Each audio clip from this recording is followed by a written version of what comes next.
Know all the things we know, and we still need to know what you know, because there's something out there that we don't know. Good evening, everybody.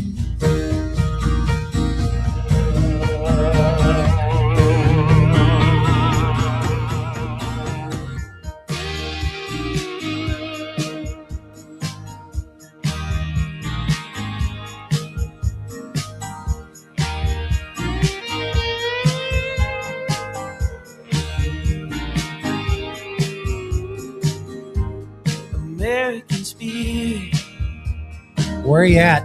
you know I'm near. She's got me holding on to the end of the line,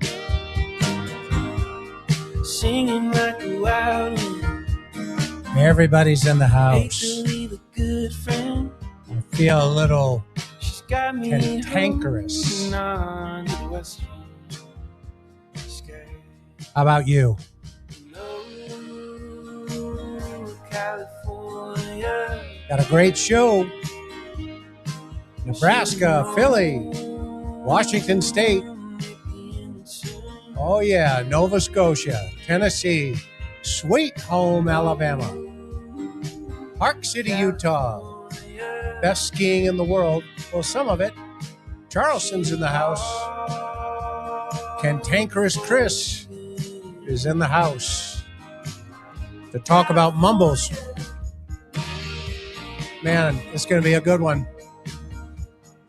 England is in the house. Thank you to our friends in the UK. We love you guys. What a week. She's got me moving on, pulling out the We'll night. give everybody a couple of minutes to get in here. Couldn't catch the big break. Man, Michigan's in the house. New Brunswick, Boston. She's got me I used to take the red line, get out at Dodd Avenue at Ashmont Station, and walk down to St. Mark's School, where my grandmother lived. My dad's mom lived in Southie at 1410 Columbia Road, right across from Carson Beach, where they packed the cat in the Boston Harbor. Maybe that's why I'm so ornery sometimes. My dad's from Southie. Cantankerous Chris. Go figure. New York's in the house. Long Island here. Californians. That state's screwed up. Go figure. Do the math on that one. Should've known it was a summer dream, like a lightning strike on a crystal beach. Reaching out into an emerald. Got my clat out. People say, you got to turn it around. Okay. So when I do that, it digs into my hand. I'll do that too. Are you guys ready for a great show? I'm ready to give you a good show here tonight. I'm so grateful to each and every one of you. I can't thank you enough. Karen and I cannot thank you enough for everything that you give us. Your time. That's the most important piece of this. Dublin's in the house. Thank you, Dublin.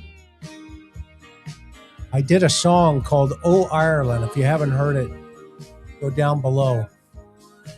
I hit that Irish tenor. Some people don't believe it till they hear it. It's real. The Jersey's in the house. Hershey, Pennsylvania, where all the light fixtures are Hershey Kisses. Absolutely love it. Absolutely love it. East Tennessee, our friends. John just got back from Franklin, and he came runner-up in his book presentation out there. Panama City, thank you. Thank you, thank you, thank you, everybody. Man, I'll tell you, what a great time we're going to have this evening. And, you know, with all the craziness going on in the world, I mean, we've got the Lindsay Clancy case, and I have not covered that case. You know, I've stood over too many dead children, and I just thought, you know what, I'm going to take a break on that one. We'll wait to see what happens here coming up with the disposition in terms of, you know, how the jury and everybody's going to look at that thing. And then I'll have Dr. Mercado on. Gary and I talked yesterday about it. He wants to wait also until the disposition on that. So I'm not going to dive into that one right away. Thank you so much for all of your support over on Spotify. Man, now you guys can listen to all of our programs on your favorite podcast network, iHeart, Apple, Spotify. It's free. So you can now listen in the car or anywhere you are around the world. You can listen there. So thank you for that. That channel over there is taking off, and we're hoping to become, you know, up into the top slots over there. We appreciate that very, very much. And then, of course, you know, to our friends in Tennessee, our beloved Dolly Parton has left this earth. I am sure that a chariot of angels picked that young lady up and took her right home. And so I know a lot of folks are mourning her passing, and we want to recognize that as well here tonight.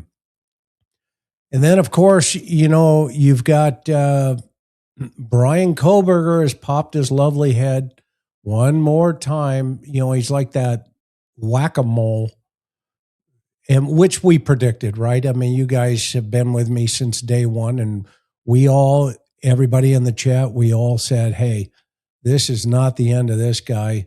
And it's not, and it won't be. You know, he's going to get his little hearing now, and he's going to get his additional 5 minutes of fame. And, you know, hopefully somebody names him Marge or something later on, and in the joint once this thing is all over with. But, you know, we'll see. Maybe he'll do an Old Spice commercial for, you know, soap on a rope. We'll see what happens one day. And then, of course, we've got Nonads and Mumbles, right? Sheriff, we're going to talk about you tonight. Is it okay if we do a little rundown on some of your press conferences? Know all the things we know, and we still need to know what you know, because there's something out there that we don't know. Yeah, no, I kind of figured that, and that's why I wanted your permission before we even kick this show off tonight, because, you know, we've got a lot to talk about, and, you know, you just can't make this stuff up. The longer this goes on, and the more you go back and you look at everything, and then you think to yourself, did I just hear that, or did I just hear that? And then you come to the conclusion, yeah, we just heard that. And as a result of that, you go, okay, well, what did we just hear?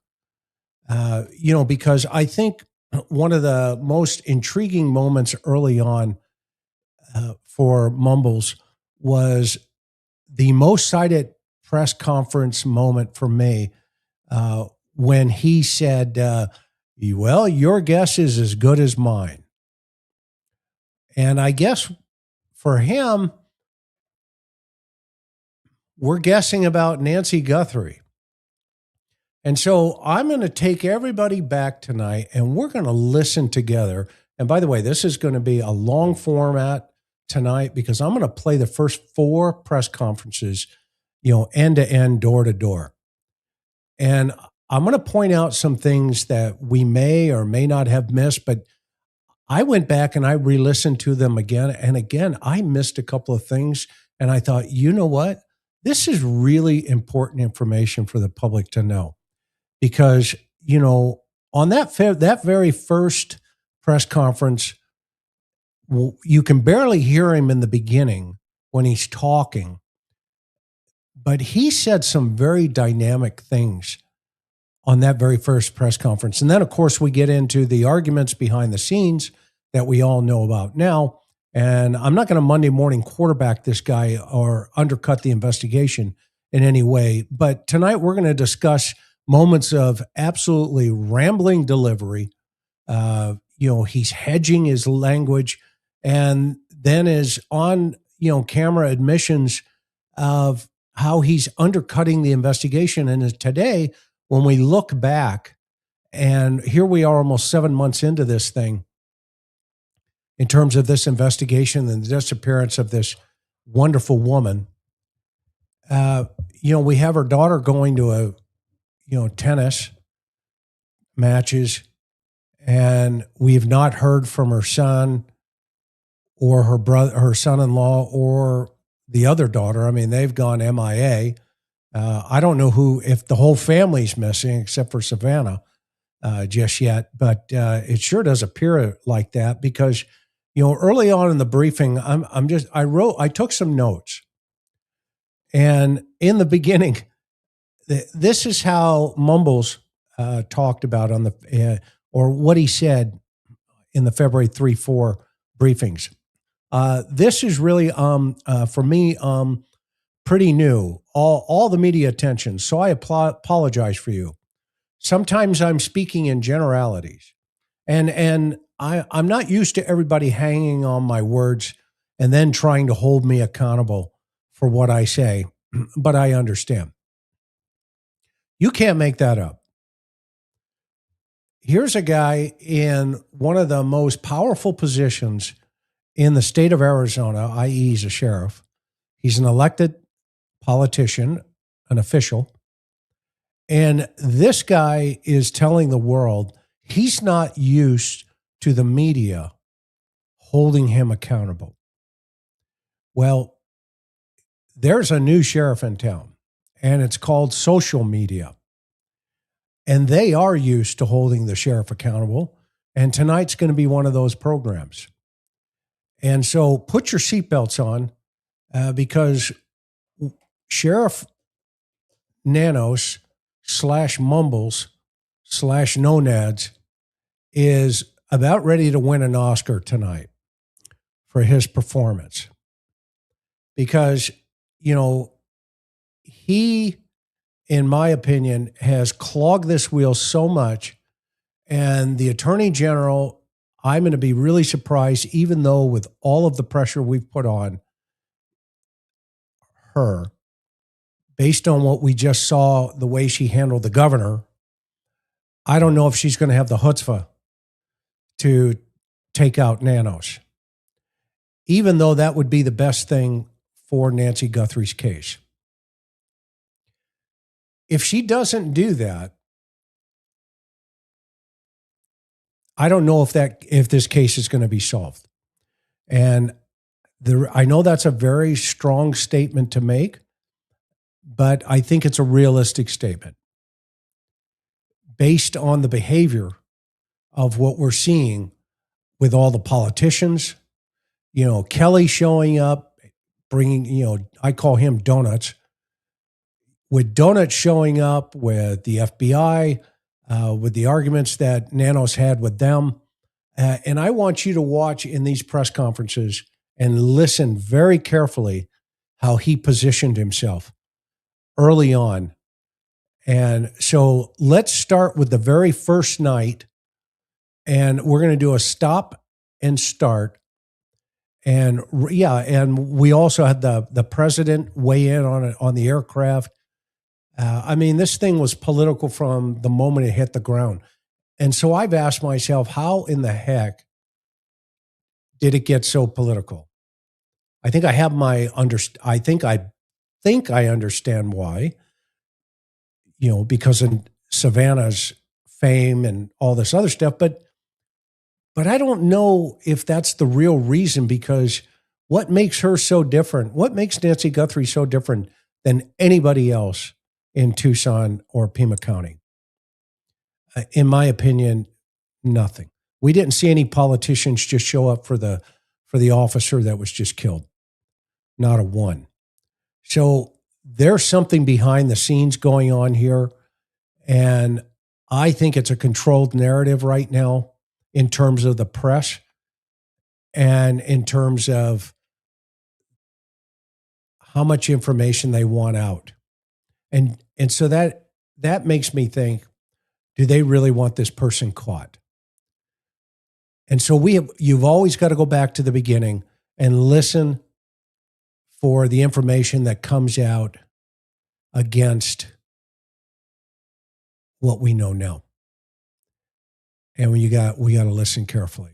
Now, the very first part of this is kind of hard to hear, so I'm going to turn it up real loud. So prepare your speakers because mumbles is mumbling. Nancy Guthrie, I think we sent out a media release to all of you.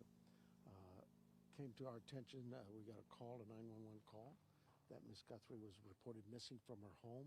That call came in around noon. Okay, so now here is the very first night, very first press conference. And he's not going to say who called. He's just saying he got a 911 call. And the reason for that is because the press did their job and they're going to follow up with a question to him about what time the family got there. Earlier today, our teams came out, our search and rescue team, being supported by our volunteers from Search and Rescue Association, from PSAR, from Border Patrol. They gave us their search and rescue dogs. We've pretty much just thrown everything at this as we can. Miss Guthrie is 84 years old and is not of good physical health. And so naturally we have some. Can you guys hear the video at all? I'm seeing signs that say no sound. Let me see here. Let me put it back up.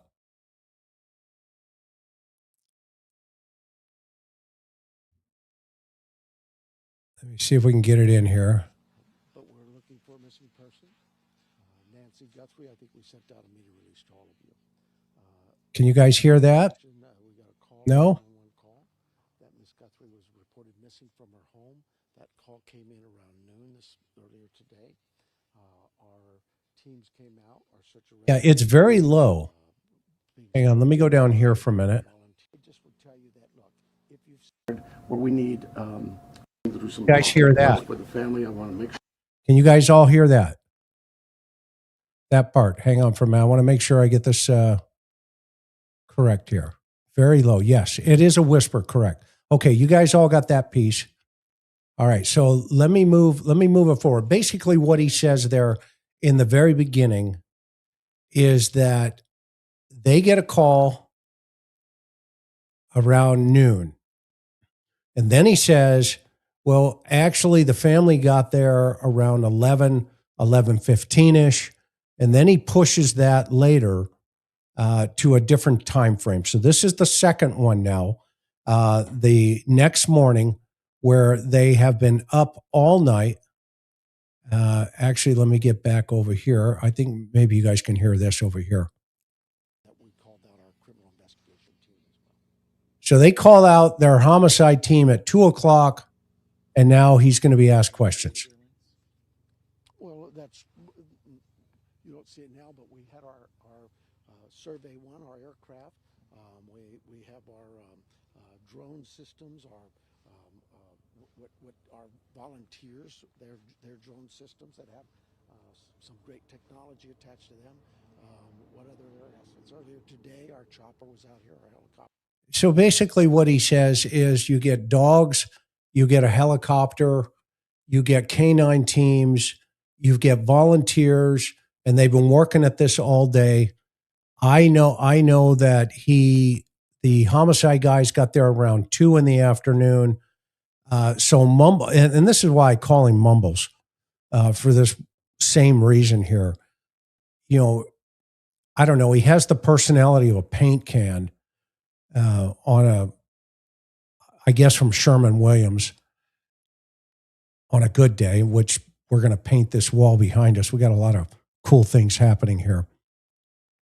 But anyway, with Mumbles, that's about what you get. And then he changes it to, well, the family got there around 11.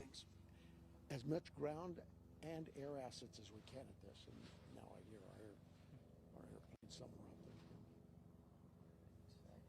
there. Is there anything else that we didn't touch on that you think is important? It's almost like a Saturday Night Live skit, you know, awkward pause, you know, with Craig Ferguson, you know, and I mean, this guy, he, you know, whenever you hear his long, continuous answers instead of short, repeatable lines, you know, he's just all over the place. So the sound gets better here in a second. It's on their end. Some attention, but I just hope that we can find her, that somebody might know something, that they say something. Let us know. Somebody might know something that they say something. I hope we find her. That's a press conference for this guy. And the call is our 911 center or 88 crime.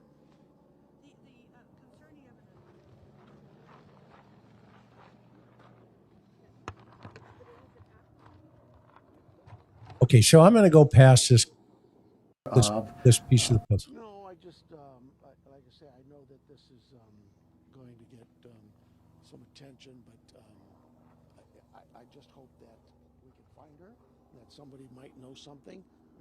I know that this is going to get some attention. Well, he's also a psychic. They say something. Let us know what you would. And the call is our 911 center or 88 crime.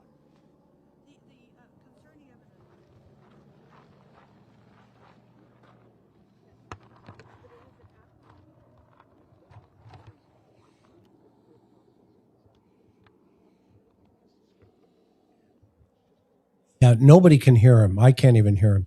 But what he's saying there, because I went to the other channels, is that the family got there around 11:15 in the morning, and they walked her, they saw her go into the house. Why is this important in the very first thing? First of all, the next morning is going to be the really good stuff. When he gets to the PD and he gets to the We'll continue that. We're not giving up that. But podium. it does change its platform because of the nightfall, right? The criminal part of this, the criminal investigation part, is ongoing, and it will continue ongoing until we can resolve this. Thank you. Okay. Let's see, we had our search and rescue, our PSAR, our search and rescue association, volunteers, literally hundreds of people out here and searching the area for those dogs and still no signs. We've let's see, we've checked with all the local area hospitals, continue to check. Support teams, no results. I think what's concerning is what's at the scene, at the home, is of concern to us, so much so we've decided we're going to call out our homicide team. And so they're here, they'll process the home, do what they can there, and again, as we speak now, our plane was up just a minute ago. Those things are happening, but that'll transition to a daylight search. Again, tomorrow we'll continue that. We're not giving up that. We're asking the community help us. If you've seen Miss, All right, let me go forward here and get to the press conference. All right, this is in my, There's something missing. okay, this next piece here, in my opinion, is the most important piece of this investigation. Because at this time, that night, he's already talked to his team. He's already talked to Savannah's team, and he's already now talking to the public. So this guy is putting out into the environment information that he wants the world to know.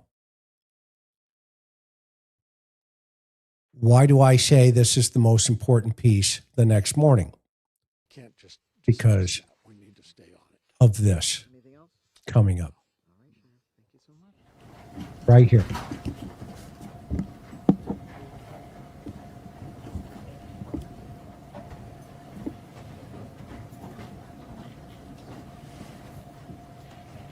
Okay. Notice he's reading from his phone. Okay. And the sound is fixed, by the way, so you guys can follow along now. He's reading from his phone.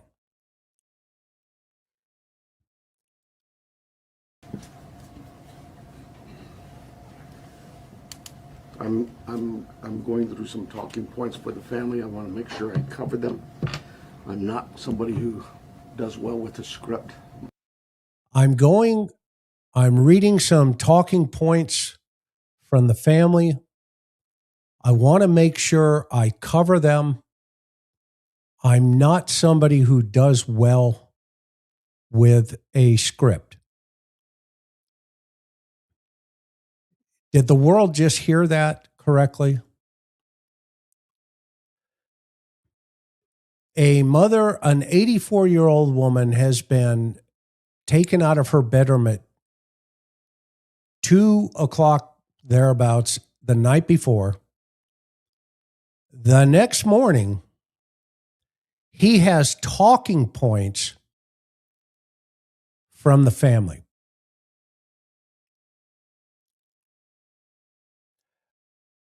There's not a person on this earth that can tell me that doesn't feel or look or sound right. Having worked hundreds of homicides in my time, working with, and to this day, still working with the Cold Case Foundation, I've never had a family send me talking points.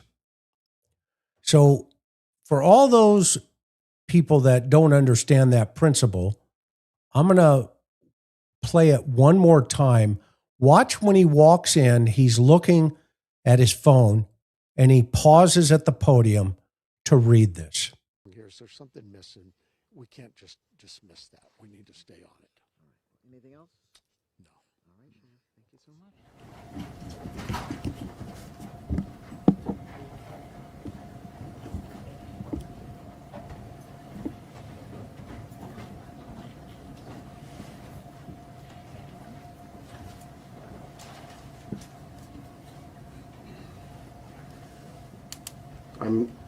I'm going through some talking points for the family. I want to make sure I cover them.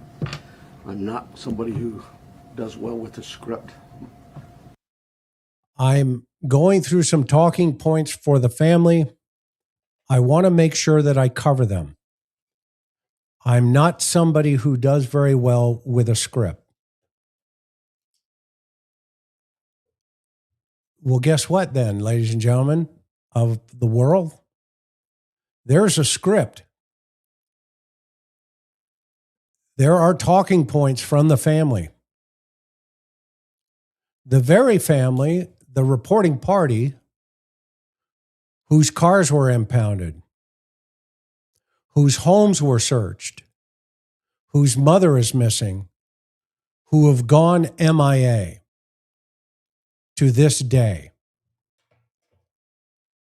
who's had the memorial taken down after coming down a driveway. My local media knows that.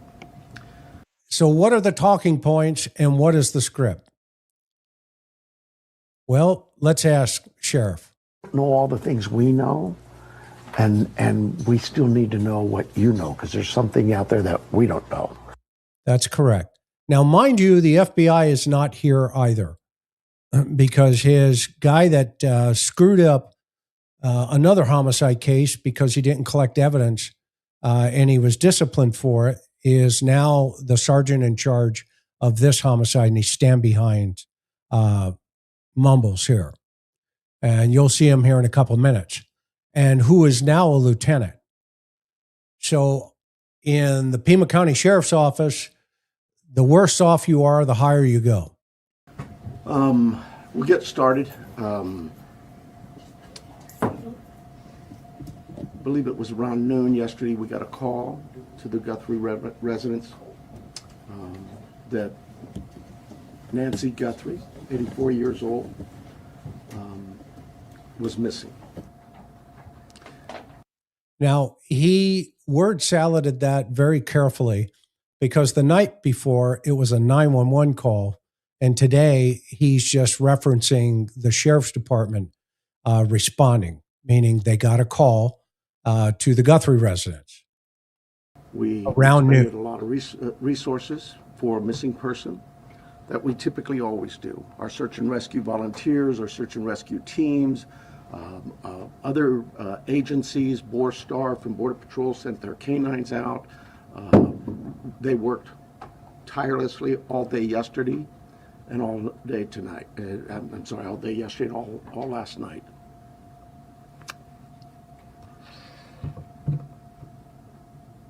To no avail.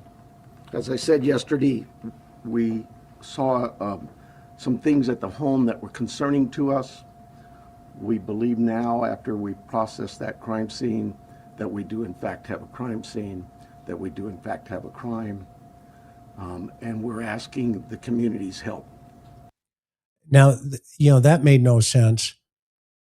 They had a crime scene. We had a crime scene, so therefore we processed a crime scene, and in fact, we discovered it's actually a crime scene. I mean, this guy was out of his league from the moment he stepped up to that podium. This community has always stepped up to help us solve some pretty tough crimes.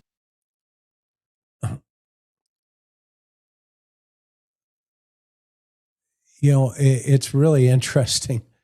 I don't think this guy has worked thousands of homicides in any way, shape, or form. I'm And looking forget for it. that again. I guarantee it. This is a 84-year-old lady who suffers from some physical ailments, has some physical challenges, is in need of medication that if she doesn't have in 24 hours, it could be fatal. So we make a plea to anyone who knows anything about this, who has seen something, heard something, to contact us. Call 911. Now, I'm curious because medication has come up this early on this day. Is that one of the talking points? Because why would the medication be relevant?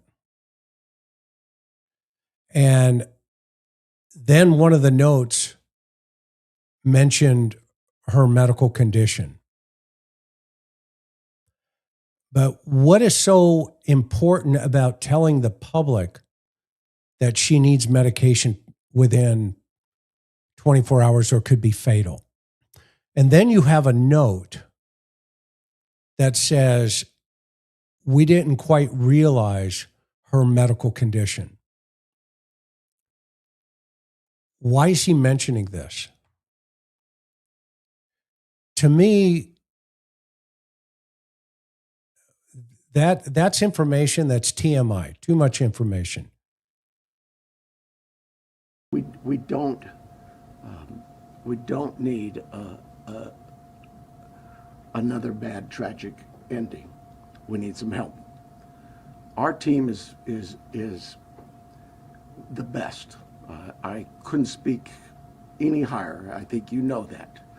We have done some great work with our partners in the Valley. You know, this community, I have to give a lot of thanks to our law enforcement agencies all across this valley, whether it's the Tucson Police Department or some of the smaller agencies. They've all reached out. They've all offered to assist. The FBI, all of them. We work so close with them, and they are all plugged in. We'll continue to work closely with them. But what I really need is I need this community to step up and start giving us some calls. Let us know if you've seen something. We are right now at a time, and I apologize, everybody tells me I talk too softly. We are at a time where, in this investigation, we're now moving forward where we need to depend on technology. You know, our license plate readers, our camera systems throughout the community. So immediately he jumps right in to this concept that says, well, we're done with the crime scene, so now we have to rely on technology. Okay, that is the last thing you want to rely on in homicide. And if he ever has worked more than one murder, he would have known that. So again, it just shows us his lack of knowledge, yet his head, you can't get it through a door. But of course, you can't tell him that, nor his lackeys. You can't help them either. Because quite frankly, you know, it's like blowing out a light bulb. This guy wouldn't know how to solve a homicide in any way, shape, or form. Because number one, you don't rely within 12 hours, 13 hours on technology to solve your crime. It's all about interviewing people, canvassing, collecting evidence, getting it to the lab. But more importantly, interviewing is the most dangerous weapon a good homicide investigator has. It's almost like a surgeon's scalpel if you know how to ask the right questions and talk to people. You'll get the right answers.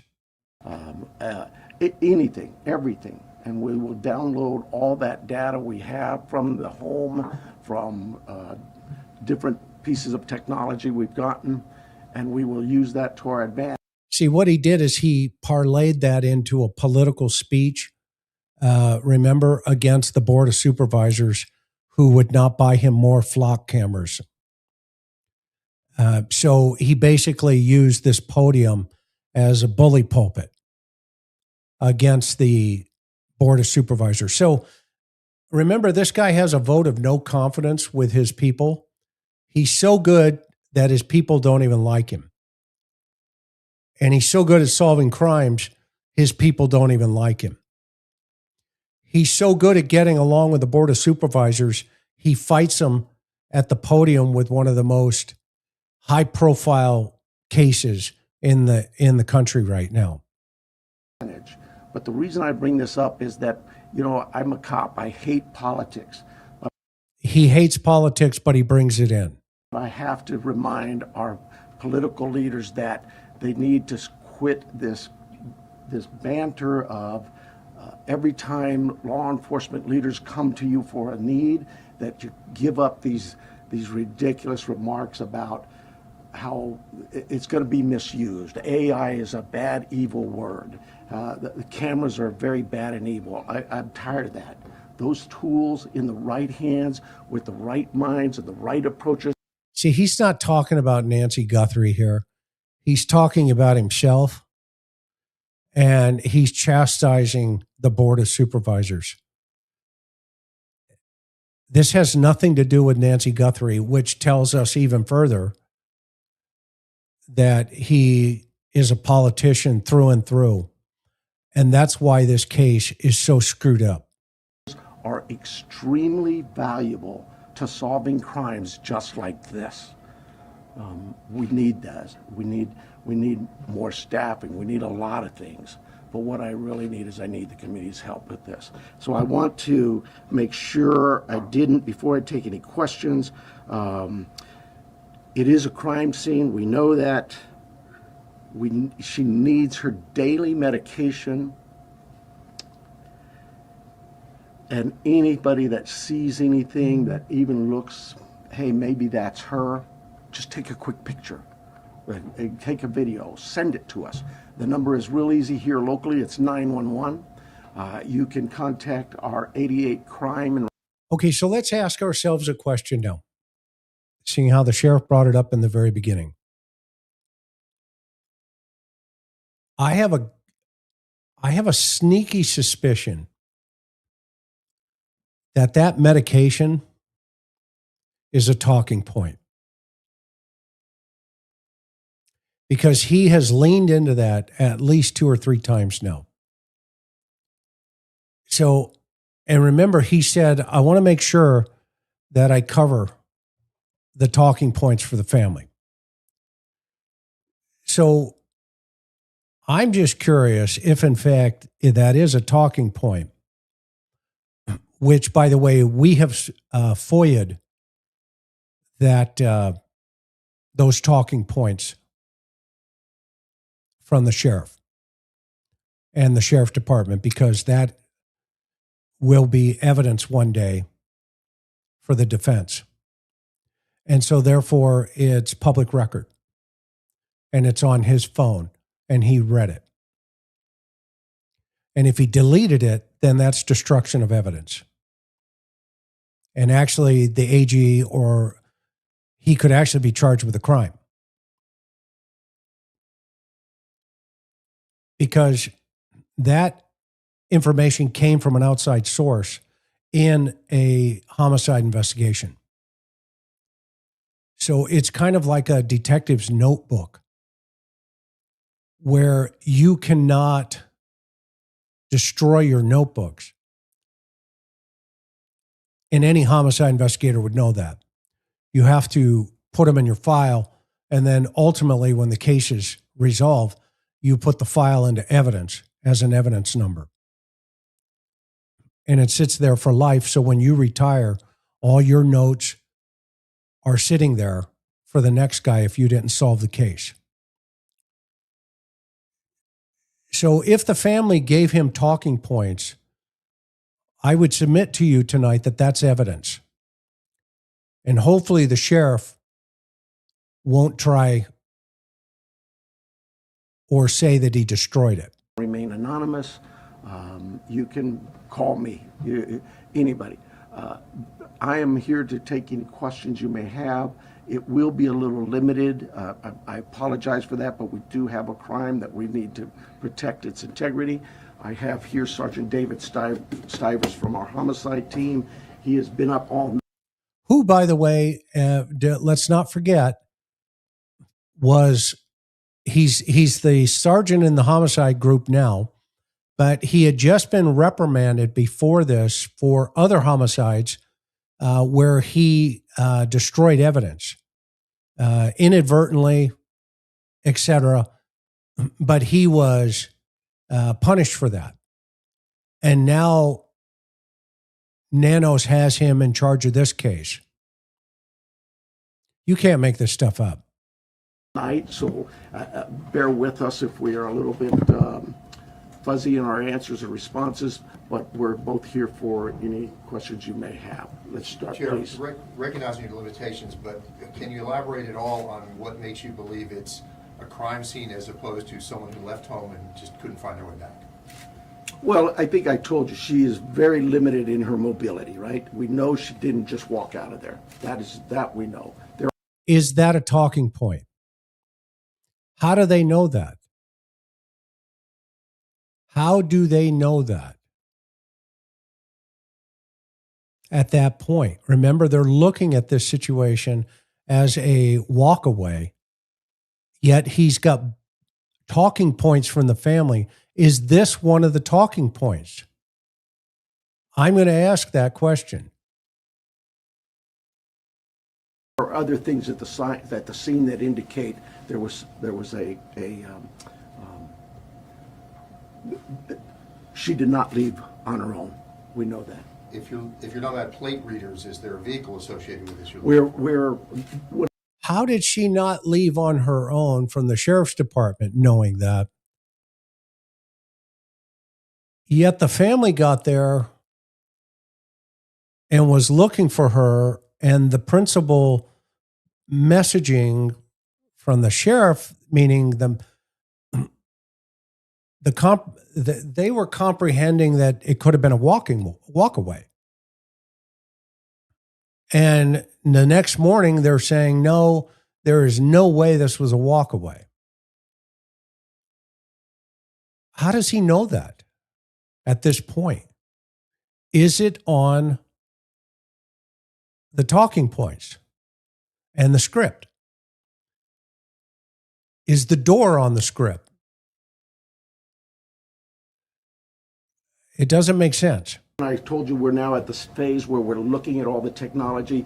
All of that is being evaluated as we speak. Let me say this: we've not just thrown our search and rescue team out there. They're going to be doing. Now, I wonder if the reporting party saying, you guys got to look at all these cameras. And that's why he is talking about the technology so early, quickly. Is that a talking point? Look at the cameras. You've got to see the cameras. Because remember, the phone call to Cameron from Savannah is Cameron has already told the public this is a kidnap for ransom. Well, how does he know that? He's in Vermont. Where did he hear that? Where did he hear that messaging? Did he get other phone calls before that? And maybe that's why the phones were downloaded. Some door-to-door with our criminal investigation team. It is not just our homicide unit. All of our criminal investigation detectives. I went out last night to the scene. There were probably 100 cars out there, all from the sheriff's department, all working this case. It takes a lot of manpower and a lot of energy. This team of mine worked throughout the night. They continue to work. David's had zero sleep, but he and his team are working as hard as they can. Is there anybody else associated with her, a caregiver, family member, acquaintance, who is also missing and somebody you're looking for? No. The family, all of the family has been very cooperative with us. They're working with us. They're staying in touch with us. They have complete access to anybody on this department. Savannah has been in touch with us as well. So we know overnight Savannah has called him. Our hearts go out to them. This is their mom. She's just a great lady from what I've heard, and I feel for the family. We just want to find her and do you guys get any of that right there? Does anybody get any of that? Because he just does not want to talk about the family. You know, it's usually one of these things where it's like, look, you know, the family's very cooperative with us. We're working alongside of each other. It's not, you know, it's their mom. It's, you know, it's this, it's that, you know, we're working, you know, blah, blah, blah. Because later on, he says, we're no longer talking to him. What the heck happened? What happened? That he went from this, it's their mom, I have feelings for them, and all this other stuff. And then later on, he's asked, well, you know, we're just not communicating. We just don't talk to each other. It's almost like this, you know, circle jerk for the public. Is that a talking point? bring her back safe. Sheriff, you mentioned that she didn't just walk out, but is there any like additional information that you can give us on what may have alluded to this? Look at the facial expressions there. You know, he's like, you know, I don't know. You know, she didn't just walk out. I don't want to answer that question. I want to talk about technology and take it out on the board. You know, answer the stupid question. It's a good question. Just answer it. Being a crime scene? You know, I wish I could. I really do. I know that everybody wants to know certain things, but I can't do that for it would be inappropriate at this time. Are there any signs of breaking and entering or any forced entry, anything like I'm that? not, I again don't want to get into that. David, can you see anything here? Do you? At this time, it's like still a very active investigation. There were circumstances on scene that we believe are suspicious in nature, I think is the best way to put it. But we can't really get into a whole lot of details with that. Look, if anybody has ever worked homicide, and those of you in the chat who have know what I'm talking about. Look, all you say is there's blood on the porch. We don't know who the blood belongs to. It's obvious there appears to be some type of violent act here. We're handling this as a homicide scene just to make sure we're covering our bases. Next question. You. How much blood? Blah, blah, blah. You know what? I just answered that question. We'll circle back when we know more answers. You. And you just go around the room and you answer the doggone questions. You don't go, you know, and it's suspicious in nature. This is the same guy, okay? This guy, Lurch, this is the same guy that got reprimanded for screwing up homicide scenes. Yeah, he was a good pick. Do you believe that this was targeted, or they just happened to hit Savannah Guthrie's mom, or if this was just random? We don't know that. We don't. We look at all of that, but we just don't know that. Do they have cameras at the home? They do, and we're looking through some of that. Yeah. With this being an active crime scene, is there any threat to the general public? Trying to figure out my phone. Well, you know, no, I don't think there's an active threat, but I hate to say that because, you know, we're going to canvass that neighborhood, and maybe there's a prowler been seen around. There's a lot of work still to do. We don't have any indication that that the public is in danger. Okay, that's an important comment. They have no indication that the public is in danger. So if you're living in that neighborhood and you're still there and you still believe this guy, I got a bridge in Brooklyn for sale and I'm 20% cheaper than the other guy. Because basically what he just said is, we think we may know, but we don't want to say it. But you, the public, i.e. my voters, the medium voter, that's the guy who goes bowling on Tuesday nights with a 6-pack of beer on his truck, you know, front seat. That's the guy that voted for this guy. You don't have, your mom doesn't have to worry 2 doors down.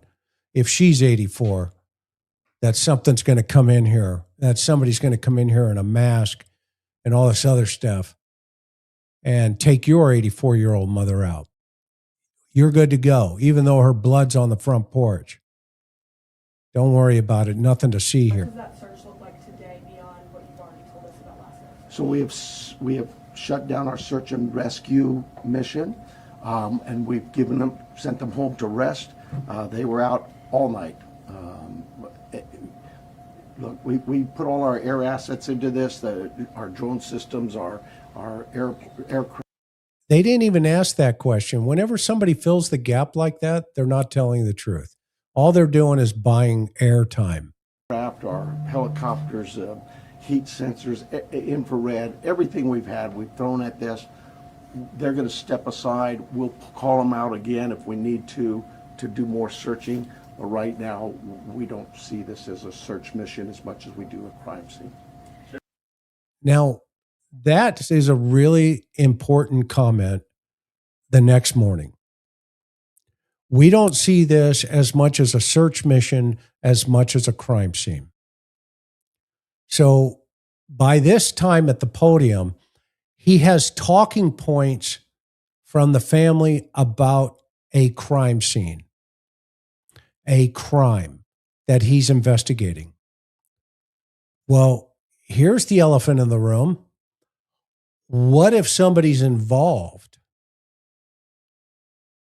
I'm not saying somebody is, but what if they are? You always handle a homicide and a whodunit, meaning you don't know, as anybody can be on the table. Anyone. Because you don't know until you sit across from that suspect and then they tell you the details. And anybody who'd worked these cases knows that. Can you tell us a little bit about that map? That is, and David probably can better answer it than I, but that is our search patterns, I believe. Is that correct? It's like a Saturday Night Live with all the skit. assets that we deployed yesterday with the search and rescue teams, the map that's on the screen is basically tracks that were followed. Those are all, the colored lines are all ground tracks of different teams and different assets that were used on the ground to include there's a software from Esri, ESRI. It's a tracking software that search and rescue teams can use. canines. What it does is it maps out search and rescue team. where they're moving, how they're moving, what the circles are going to be representative, if not necessarily perfect. So you don't run across over each other with both 3 or 4 our times. helicopter and our fixed. But here's the problem that they had early on. Yeah, it's great that they, the sheriff's able to show off his fancy, Esri screen there, which is a, GIS, Geographic Information Systems programs. But the problem is they didn't even know if they were knocking on the same doors twice in the neighborhood. They didn't even have a coordinated effort on canvassing. Nobody knew what they were doing. Just ask Sergeant Cross. He came out right in the beginning and said, it was an episode of Gomer Pyle right away. Aircraft at night. Imagine that. Working with the night time cameras. So difficult to see where the house is. The house is basically pretty close to center in that, and then all of the searching that went on throughout the day with those folks out there on the ground. What this really helps with is our search teams, when they come back and reassess, maybe they've missed an area, we can look at it and say, hey, you know what, this area could use a little more coverage, and so they concentrate again. Our search and rescue team is top notch. They're out every single day. If it's not a lost person. What is that? Okay, so they're good. We get it. Not a problem. We're looking for Nancy Guthrie. It's a crime scene. You just said it's not a search and rescue operation. So stop with the sales pitch. It's a hiker. It's somebody who's wandered away from a care home, whatever it may be. I want to stress to you, right, and it is really important, Miss Guthrie, Nancy Guthrie, is of great sound mind. Okay, that's another talking point. That's another talking point. That's on the family talking point. That's part of the script because he has a script and he said it. So I'm going to start looking for the script. And that is definitely part of the script. This is not a dementia related. She is as sharp as a tack.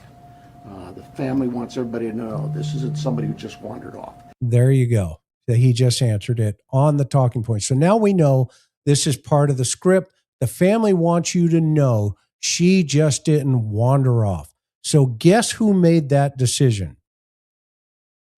Not the evidence. I'm going to back that up one more time. And this is what I was talking about. I missed this the other day, or the first couple of times I've listened to this. The family wants you to know she just did not wander off. That's part of the script. So I'm going to back it up so everybody can hear it for themselves again. And you can determine for yourself what you're listening to. Day. If it's not a lost person, it's a hiker, it's somebody who's wandered away from a care home, whatever it may be. I want to stress to you, right, and it is really important, Miss Guthrie, Nancy Guthrie, is of great sound mind. This is not a dementia related. She is as sharp as a tack. The family wants everybody to know this isn't somebody who just wandered off. Her physical limits are based on just age, and we get old, and so it's more physical. But clearly, she is as sharp as a tack. Do you have her cell? Okay, so we know that part of the script is she's sharp as a tack. She has physical limitations, and she just didn't walk off. Those are 3 bullet points that I would say are going to end up being on that script. The problem that we have here is the investigation is not determining that. It is coming from a narrative to the investigation. As an investigator, that is a red flag. Always a red flag. It's kind of like the guy who is lying, and you know they're lying, and you want to interview them, and they show up at the station after you call them. You say, "Hey, Frank, can you come on down here? I have a couple more questions." "Oh, yeah, not a problem." And they come down, and they bring a friend. And then, you go to meet them in the lobby, and you go, "Hey, Frank, how you doing?" He goes, "Oh, hey, detective, how are you? This is my buddy, Harry." "Oh, hi, Harry. How are you?" "I'm doing good. I'm here to, support Frank." "Oh, okay. Well, super. Have a seat there on the couch. I just have a couple of questions. We'll be right back." And you get into the interview room with Frank. And as you're talking to Frank, he goes, "Well, hey, I'm telling you the truth. You can go ask Harry. He knows." "Oh, Harry, the guy out in the lobby?" "Yeah." "Okay, that's a problem. Red flag." Phone, and does that present any tracking potential? We're looking at that as we speak. But do you have it or do you not? We do have it. Can you give us a little bit more of a timeline? Because you said she didn't leave on her own. She was last seen at 9:45. She wasn't reported missing until... Now his head goes down. He clenches his lips because he does not want to talk about the timeline at this point. I believe what happened there was at 9:45 in the evening, her children left her off. At some time, her children left her off. Now, that is different than her son-in-law left her off. So is he saying it's Annie and Tommaso dropping her off? Earlier that morning, they got a call from... because he follows it right into they got a call. They dropped her off. The next morning, they got a call. So are they both there the night before at 9:48 when the garage goes up and the garage comes down at 9:50? Somebody at the church who said, "Hey, your mom's not here." The family went to the house. I'm thinking they spent some time looking for her themselves before they called us, so I'm guessing... They spent some time looking for them themselves. This is where the night before they got there around 11-ish, 11:15-ish. And then the call comes in the next press conference at 12:56-ish or something like that, whatever the time frame is going to be. But it's 56 minutes. He does not want to talk about that 56 minutes in any way, shape, or form. Maybe they got there around 11, so they... Right there, he said it again. Maybe they got there around 11. You just heard him say it again. I'm going to make this very clear for those people who keep saying McDonough, why do you keep going back to 11? Because Mumbles has told us that's what time they got there. On her own. She was last seen at 9:45. She wasn't reported missing until noon. But I believe what happened there was at 9:45 in the evening, her children left her off. At some time earlier that morning, they got a call from somebody at the church who said, "Hey, your mom's not here." The family went to the house. I'm thinking they spent some time looking for her themselves before they called us, so I'm guessing maybe they got there around 11. Okay, this is really important, guys. This is really important for an investigation if you're following the bouncing ball. This timeline is critical. It's critical because he says early in the morning, they got a phone call from that their mother did not attend church. And now he puts them over there. Are they, one, looking for her on their own, which it sounds like they are, and they get there around 11-ish. So are they getting there around 11-ish? And then 56 minutes later, they make a phone call. Well, what were they doing for 56 minutes? And how did they not see the blood? How do we not have data points of the garage door going up or down? Did they not look in the garage? How did they not think that mom's watch at the bottom of the bed was suspicious? Her medicine's there. Mom's missing. Her cane is there. Everything's there. Yet that's not important to come out and talk about these items or these things? Or is it part of the talking points?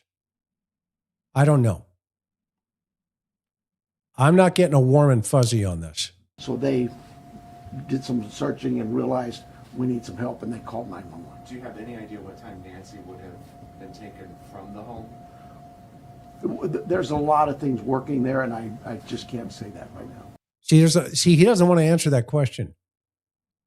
Because he in of itself thinks there's something wrong here in River City.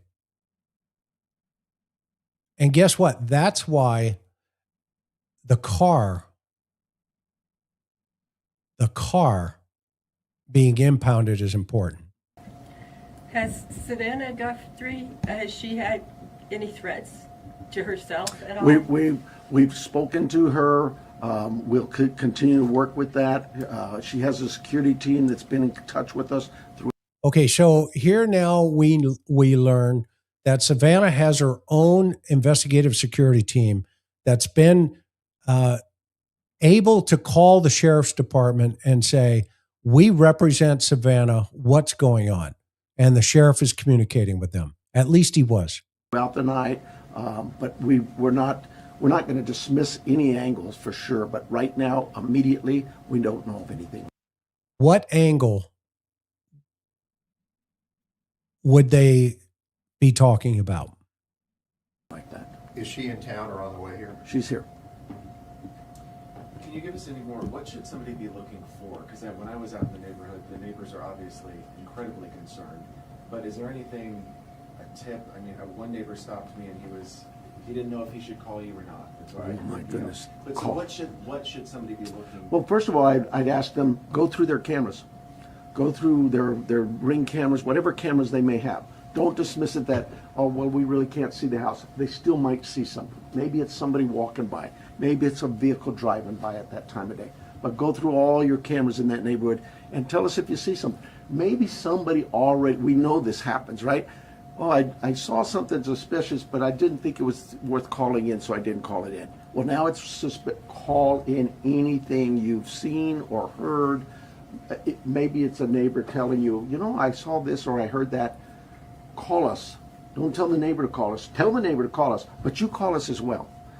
We'll put it together. We'll get, trust me, we're I'm sure we're going to get inundated with a lot of calls. We'll handle that.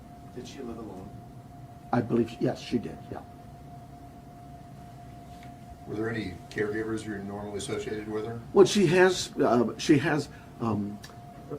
house staff that comes by, takes care of the yard, whatever, in her house and that, but those people we'll be talking with and have talked to some of them already. But nobody who's like a live-in or anything?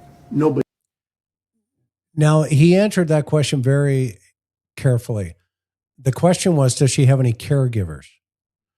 And he answers it, well, she has house staff that comes along, and then he basically says, you know, the pool guy, the gardener, that kind of stuff. I think the question was about a caregiver, meaning if she has all these health issues, you would think that somebody would come into this problem with mom and make sure that her meds are correct, you know, that she has a nursing visit at 84 years old, home health care nurse or something to that effect. He actually lives with her now. And he won't talk. Like I say, she's of great sound mind. See, he goes right back to the talking point. She's of great sound mind. Well, yeah, okay, we get that. But apparently the note said we didn't realize how bad her health was and that she's buried with nature. And she is mobile.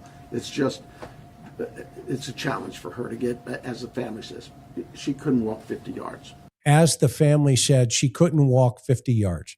That's because the day before, her girlfriend had to take her to the mailbox to get her mail. By herself. So. Yet, the family shows up around 11-ish and searches for mom that would have probably been within 30 yards of the house if she had walked away. And so what's the narrative at that point? Well, the narrative is, well, we thought it was a medical issue because the doors were propped open. She went out of the house with her pajamas, no shoes. All of her stuff was there, but we thought it was a medical issue. So we called all the hospitals. That's the narrative that the first deputies are hearing when they go on the scene.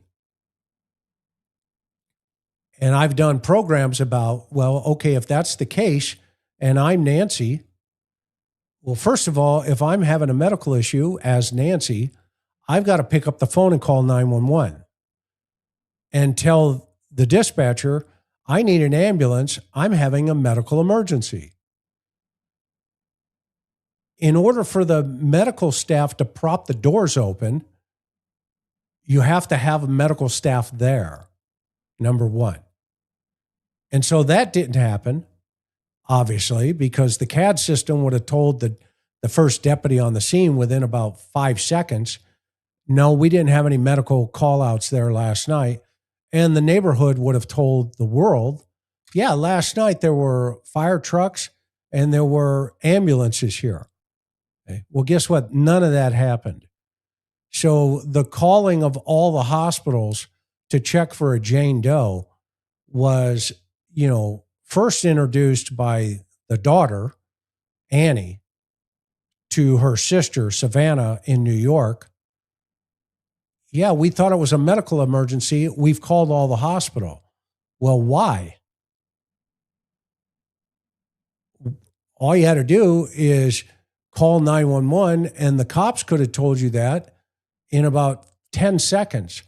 And then they're going to follow up just to make sure there's no Jane Does, that she'd walked out on the street and at 3 o'clock in the morning or 2:30 in the morning, some stranger picks her up and takes her to the hospital and checks her in as a Jane Doe. They called the hospitals to say they did it, not looking for Nancy Guthrie, because they knew she probably wasn't there.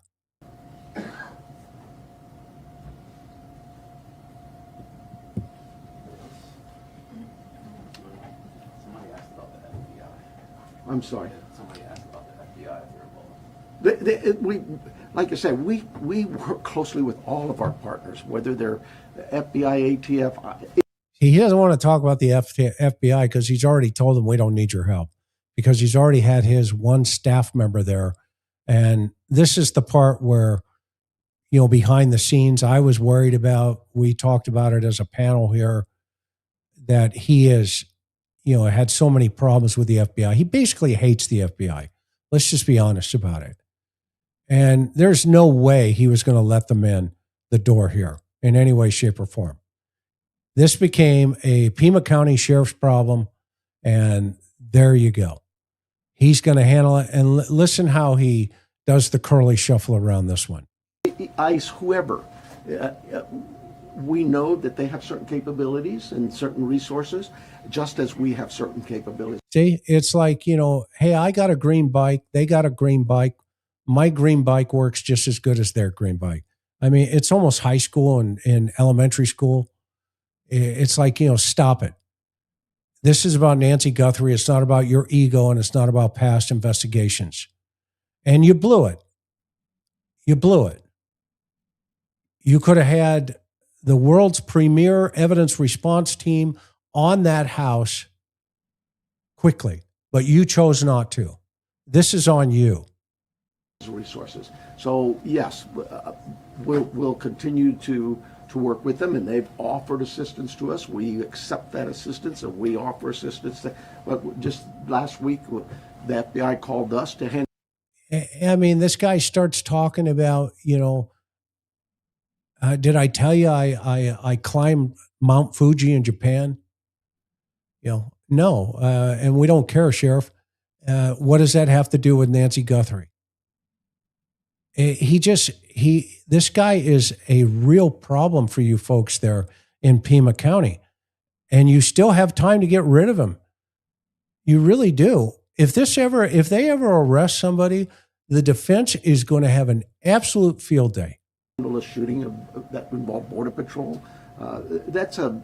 You need to know. See, a shooting that involved Border Patrol. Well, no kidding, the FBI is going to be involved in that because it's a federal case. If a Border Patrol agent's involved, okay, then the feds are going to get involved. I had a U.S. Marshal shoot a guy one time, killed him in a buffet at a restaurant. It was during a robbery series, and they eliminated him.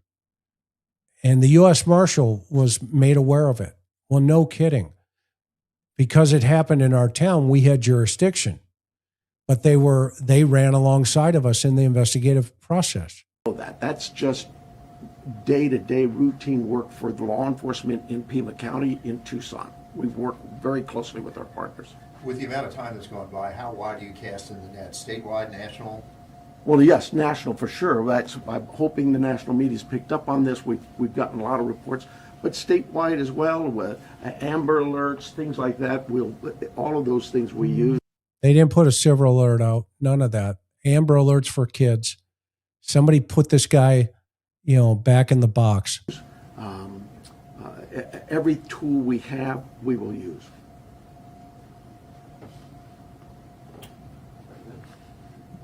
You guys are too easy. Thank you so much. I apologize for being late. That was painful. I apologize for. Let's go to the next one. My political rhetoric. Now, I want you to understand something. He talked about the FBI, but the FBI wasn't there. The next one, the first FBI guy is on the scene. But what I want you to listen to on the next one is very carefully how he puts the FBI in a box, i.e., this is your role. This is what you're going to do. That happened long before anybody got to the podium behind the scenes. I guarantee it. I guarantee it. And so this now has turned into a political dogfight. This case by this press conference is a political dogfight.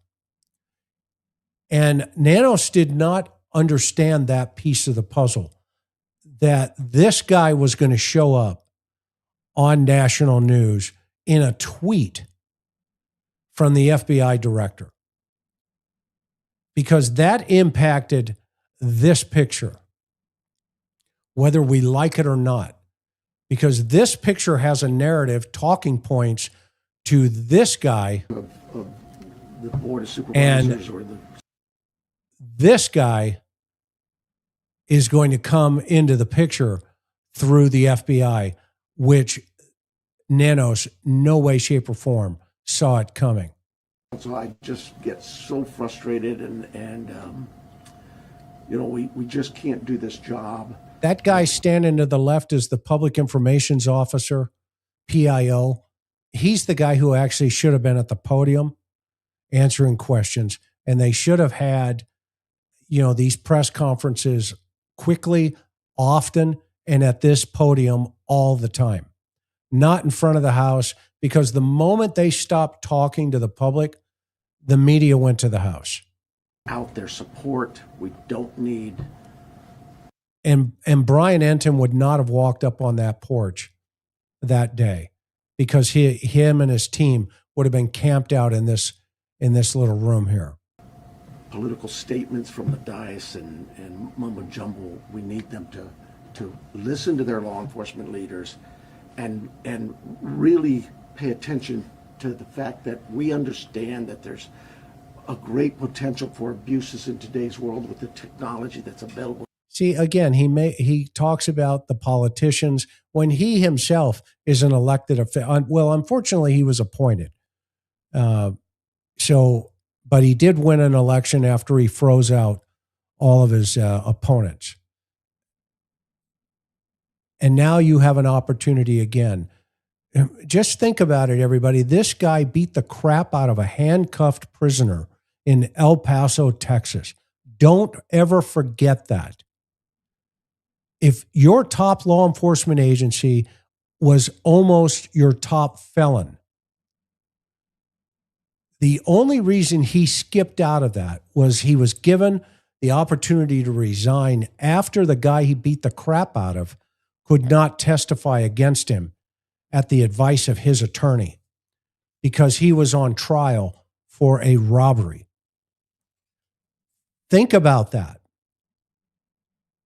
This guy beat a handcuffed prisoner and put him in the intensive care unit. Do the math. I have no respect for this guy at all. None. Zero. To us, but you have to at some point in time have some faith and trust in your leadership in the law enforcement community to know and understand that we too were elected here to provide. Okay, I got to go to the next one because he's just rambling. Okay, here's the next one. A great potential for abuses in today's world with the technology that's available to us, but you have to at some point in time have some faith and trust in your leadership in the law enforcement community. Trust your leadership. To know and understand that you lied. We too were elected. That's why they don't trust you. To provide a service to our community. I can't think of a community. Get rid of them. Planet that here's the email address to the Attorney General's office. Safety. Everybody just wants to be able to. This guy needs to go. Go outside. And he should be in prison. Their community and come home and be safe. There's the AG's address. Sleep in bed. They need to indict him. And this lady wasn't able to accomplish that. That's a sad statement. We need her back. We need to find her. Yeah. And time is very critical. She's 84. That must be the talking points. She needs her meds. Her family needs her too. Thank you so much for being here. Okay, so now understand one thing here. They have had a conversation. This FBI guy has a prepared note, and what he's going to tell the world is what the FBI's role is. By the way, it has not changed. They told us this day what it was, and the sheriff made sure to tell the public what their role was going to be. Let's listen very carefully.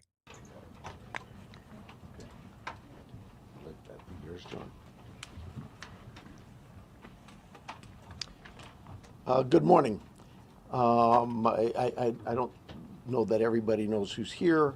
Of course, I'm Sheriff Chris Nanos. John Edwards is the Tucson chief here for the FBI, and he'll have some words for you as well. This is really, for me, pretty new, all the media attention. So I apologize to you for sometimes I'm speaking in generalities, and I'm not used to everybody hanging on to my words and then trying to hold me accountable for what I say. Remember, I said that in the very beginning of this show? Holding him accountable for what he says. Well, let's hold him accountable, shall we? Let's hold him accountable for everything that he says and does. Thought proceedeth the action. Okay? You know,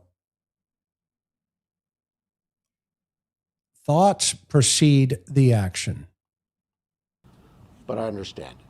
So No, we're going to you try don't. our best to be succinct with you in the future. And also more important for you to understand is we have a lot of work in front. So right off the bat, he appears defensive, don't you think? And unready for national cameras. This is his show now. He is not ready for the abduction of Nancy Guthrie. Look at the FBI guy staring at him. Talk about a picture's worth 1,000 words. The FBI guy doesn't even trust him. Because the FBI guy knows, yeah, our office, the office that he's at there in Phoenix, he's the unit chief. His team did a RICO investigation against the very guy in front of him.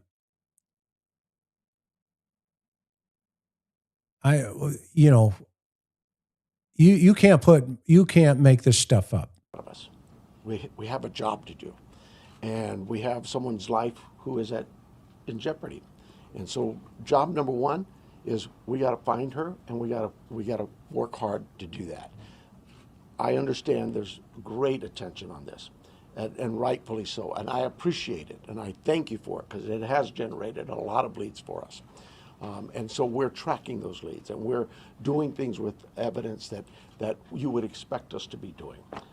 So having said that, we're going to set this up. I know that a number of you yesterday, you guys drove me crazy. Yesterday I was going from AM to all the way to 9, 10, 11 midnight. Did I tell you it's about me? Answering concerns and questions, and it's just too tough, and it's not fair to the case. So what I'm going to tell you is today we're going to do this similar to what we're doing right now. Here we'll take questions. It's not really my briefing, it's your briefing. You'll be able to ask us some questions. We'll probably shut you off after a while because I just can't be here all day. We have. Meaning I want to talk. I want to tell you everything about me and let you know how well I'm doing because, why, Sheriff? Why would you choose that platform? Know all the things we know, and we still need to know what you know because there's something out there that we don't know. That's what I figured, and this is going to be the me show. And again, he shows up with a control. He wants to control the whole narrative here. Work to do, but we'll take some questions, and then in a couple of days, breaks. We'll do this every couple of days. So no, you we'll won't. set up with you lied to the PIO public right teams there. To give you anything that comes up that might change, but clearly they will notify you on these what I call media briefings. So with that, he doesn't even know what it's called. This guy has no media training. If he has, he was asleep in the class, or I don't know what his malfunction was. I'm going to ask John to come up. He almost forgot his name. Say John, and then we'll take some questions, and we'll get back. Okay, now, why is the FBI going first? Because the FBI was told, you're going to tell the public, you're going to tell the world what your box is. Here's your parameters. You're going to work in this box. You're going to read that little letter, and you're going to tell the world what you're going to do because your boss and I hate each other. And then I'm going to come in behind you and tell the world what you're not doing. By the way, this whole screw-up investigation belongs to Nanos. He owns it. The general, the 4-star general there. to work.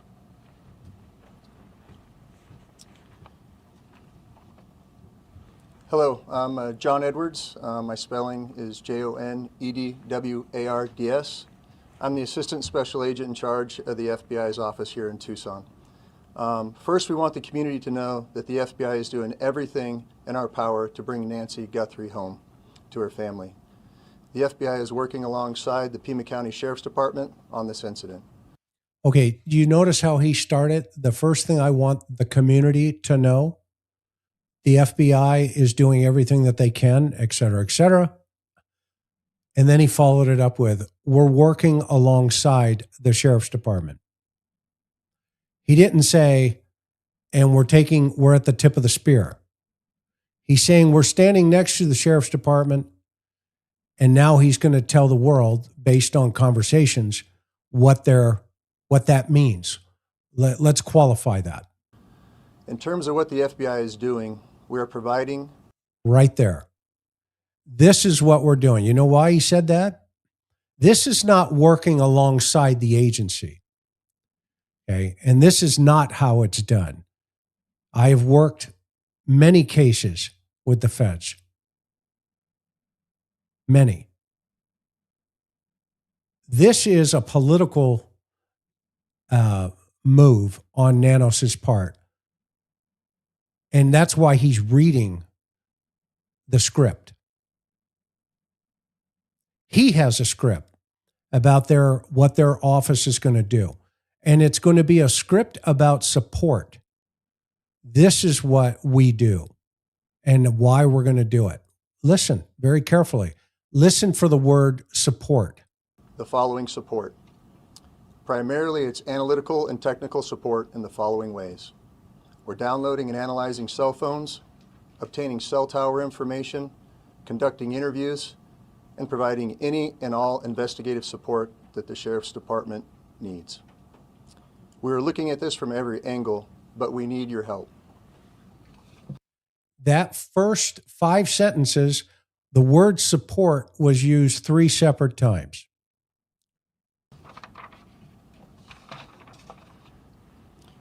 If you live in the area or saw something on Saturday night, the 31st of January, or Sunday morning, the 1st of February, please report it to the Pima County Sheriff's Department or the FBI at 1-800-CALL-FBI.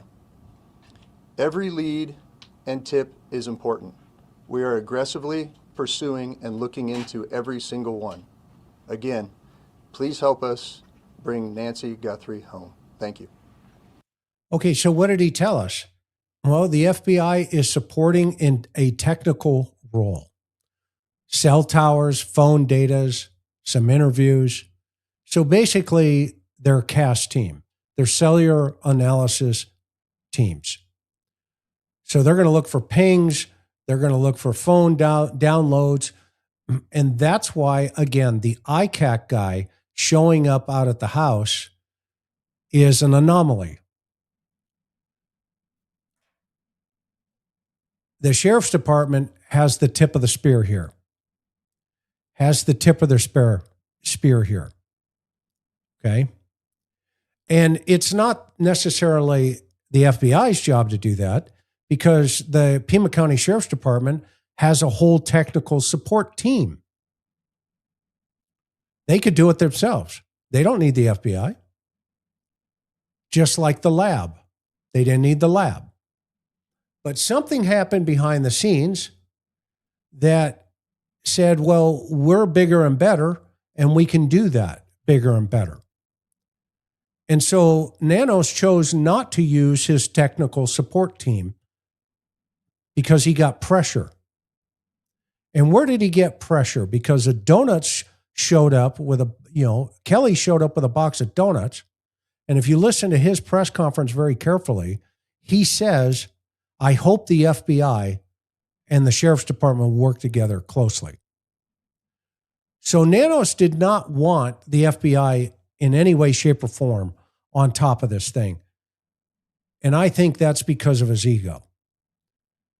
And those of you who voted for him and support him, well, good for you. Okay? He's he's a clown, and he is going to own this investigation if it doesn't go right, which, by the way, I would submit to you is not going right now. That's it. We'll take some questions. Sheriff, is there any indication so far as to whether this was a random abduction or targeted? It's like I said earlier, we're looking at all the leads, and we don't know. We're going to assume both sides of that. We'll look at both sides of that. So a random abduction, they're going to look at both sides of a random abduction. What does that mean? Are there two sides to a random abduction or an abduction? Does that mean it could be closer to the house, which statistically the victim risk continuum will tell you, yes, stay at the house? And that caused a frenzy because he didn't know how to answer that question. Do you have any idea what Nancy Guthrie was wearing or the type of car that she might have left from, or any identifiable information that the public could use to help with those tips? We do not. Sheriff, do you believe that one or more than one person was involved in the kidnapping? I just no clue. It could have been one. It could have been more. I don't know. Let me get one second. Is there any indication that Nancy Guthrie is still alive? We know the medication played a critical role here. It's been 48 hours. She needs it every single day. Are you looking for someone that is still alive? We hope we are. We hope we are. Okay, now that's an interesting comment because the media asked, is there any indication because she needs her medication? You said within 24 hours, essentially, and I'm paraphrasing, that she couldn't be alive. One of the notes mentions we misunderstood her medical health issues. Sheriff, you said earlier that you don't believe there's a wider threat to the public. If you're not sure if it's targeted, why do you believe there's no wider threat to the public? Well, we have crime in Tucson all the time, right? Like any city. And so when you say a threat to the public, is there somebody out there who's kidnapping elderly people in the middle of the night every night? We've not heard that. We don't believe that's the case. Okay, that tells you everything you need to know. They don't believe there's some guy going around the neighborhood taking elderly people out of the house. We do believe that Nancy was taken from her home against her will, and that's where we're at. Okay, so somebody took her from the home against her will, but they don't believe that suspect is dangerous to other people. That's basically what he just said. When you reference violence at the site, can you elaborate on that? And also, was there a sign of forced entry, any valuables taken, any... Now, he's going to stay away from any forced entries or how the family got into the house. Bank or ATM cards used after a disappearance? We're not getting into that. What I'd tell you is, like any crime scene, we processed this crime scene. We gathered all the evidence we could to include looking for what? Fingerprints, DNA, camera images, everything you can imagine. And we gathered that out. Those things have been submitted forward to labs, to technological companies to help us.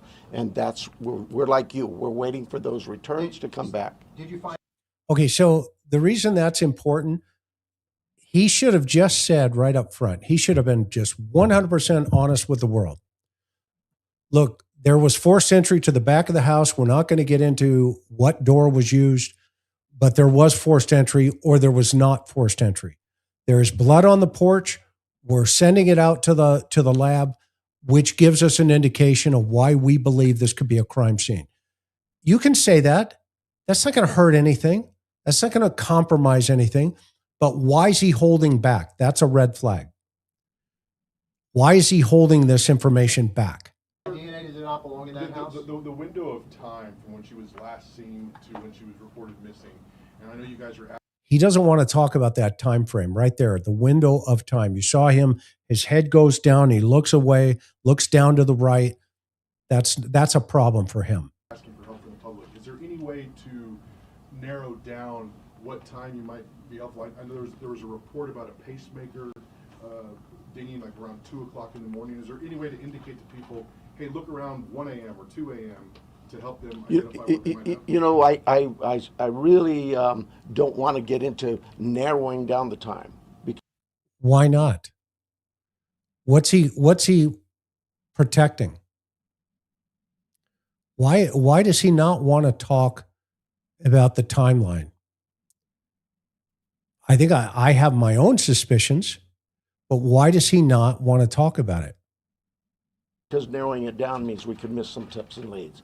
We're working on with the data we've submitted for investigative analysis. We're working to see if that time can be tightened up. But for now, we're going with what we told you earlier. She was dropped off at 9:30, and she was found to be missing at about 11 o'clock Sunday morning. Okay, so we're going with what we told you earlier. Guess what? What does that mean? Look at I love the FBI guy in the background still. Let me get this one first. DNA of anyone else found in the house? We've submitted all kinds of samples for DNA, and we've gotten some back, but nothing to indicate any suspects. Anybody strange in the neighborhood? I know you're looking at video, different surveillance camera, anything that we should be looking at with different cars? I have nothing in that regard. Have any demands been made by kidnappers? We have all kinds of investigative leads we're working on. Sheriff, we noticed that. He reminds me of a carnival barker.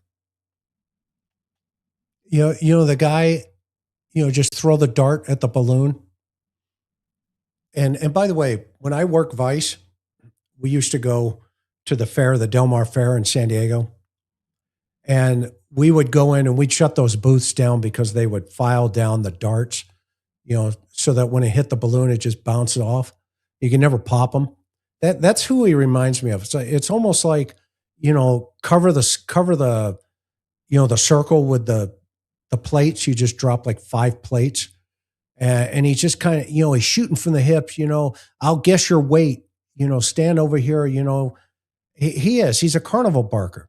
Sheriff, we noticed that the camera on the front of the house is missing. Do you believe the perpetrator purposely took the camera? Don't know that. We're looking into that as well. Yes, sir.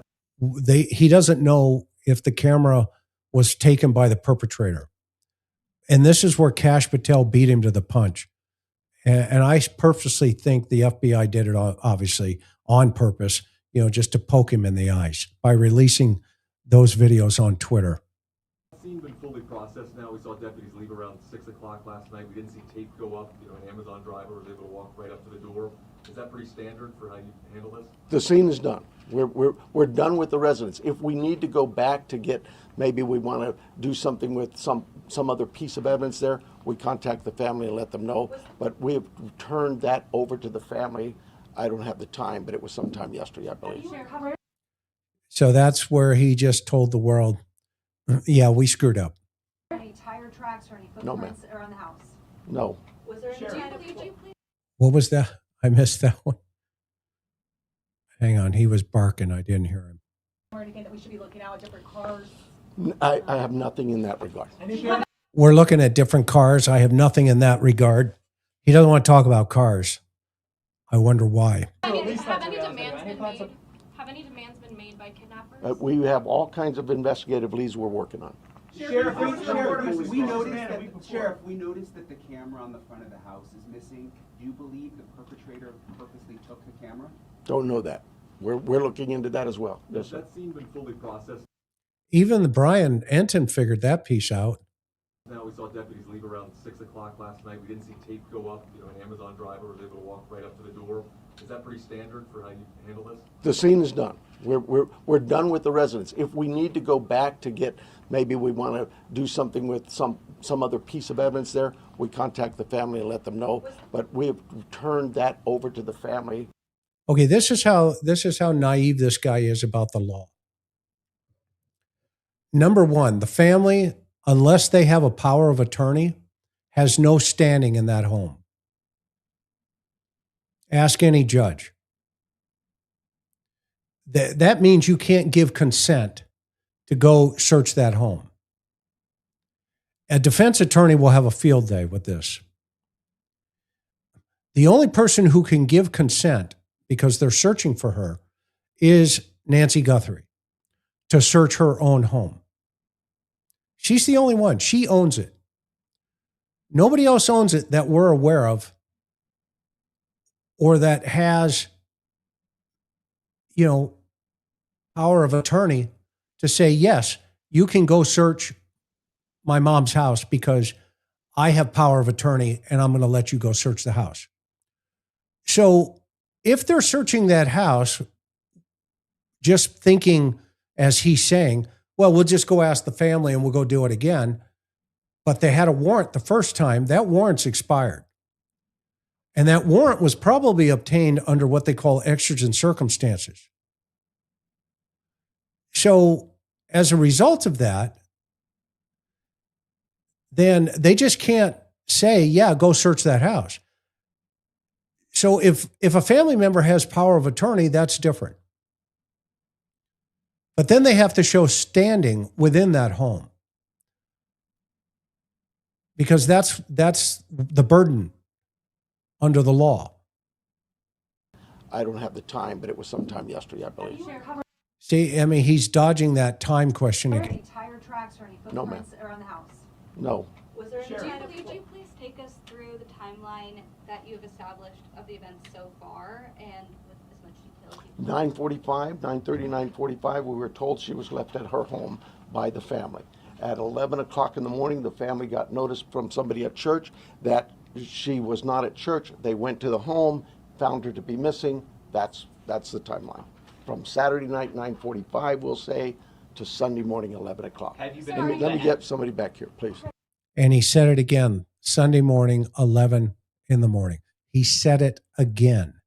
Everybody listen to that again. So 11 a.m. is when the family got there. I'm going with that. He said it again. So that means there's a 56-minute gap in this conversation. You can do a lot with 56 minutes. You interviewed the people that reported her missing, the people from the That's the family. Oh, from the church as well. We're doing all kinds of interviews. Yes, I'm sure we have. Have you been able to access the footage from the cameras at the house? That's all been submitted, and we're doing our best with those companies who own those cameras or built those cameras. So my question is going to be, when he goes to show us the timeline, why that 56-minute gap exists. Because he knows it's 11. He knows it's 11. To release those videos from the cameras, from the surveillance. Is there any plans to release the video from the cameras, surveillance footage? We don't even have them yet, so no, not at this time. This is an active investigation. There's a report of a suspicious man a few doors down last week. Is that anything that you guys are aware of? I'm not aware of it. My detectives may be. There's a lot of detective work being done, and I just can't get into those weeds or even discuss with you what they may not have learned. Yes, ma'am. Report from the board yesterday. Are there specific resources that maybe the board has not granted that would have made a difference responding to this case? Well, that's getting into my own local politics. I apologize. Yes, the board a few weeks ago denied a request for more cameras, more drones, more AI capabilities with our own body-worn cameras. All those things, you'd have to talk to the board. I'm not probably not the right time to go into this. Let me get somebody else here. Sheriff, Yes. do you believe she's still in this area? Do we believe? Do you believe she's still in this area, or is there somewhere else? We don't know where she is. So we're like any investigation. You start from the point of where we last saw her, and we work out, and we're working as far out as. You notice he said where we last saw her, i.e., where the last person who saw her and working out. That's what that means. We can go. If they didn't mean that, then they need to go back to school. Sheriff, can you walk? They can come to one of my classes, to the Cold Case Foundation. I'll help them. Sheriff, were there the evidence found forced entry at the house, like any broken windows or whatever? Does it seem like people just went in and out? There are concerns at the house that concerned us from the early on part of this investigation, and that's all I will tell you. See, he didn't even answer the question. She asked specifically, are there broken windows? Basically, the press wants to know, how'd they get in? How'd the suspect get in? Or for that matter, how'd the family get in? And he keeps dodging that question, and there's a reason for that. Because that's obviously a red flag for them somewhere in this investigative narrative.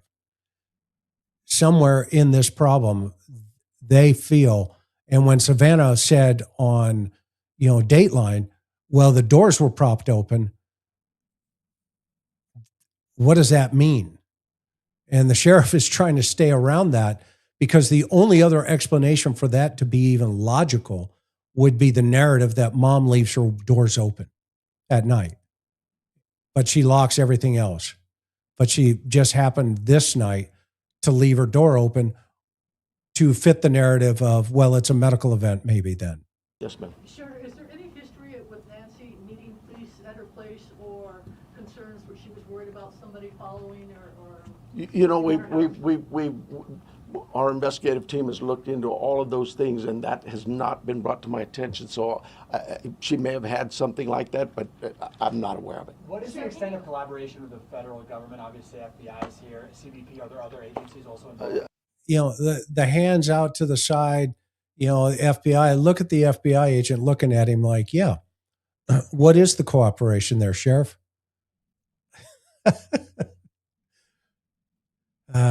Sheriff? Yeah, never mind. I'm not even going to do that. CBP's role in this was in our search and rescue mission where He doesn't even answer the question. He doesn't turn, to John back there, the FBI agent, and say, are you guys on board with us?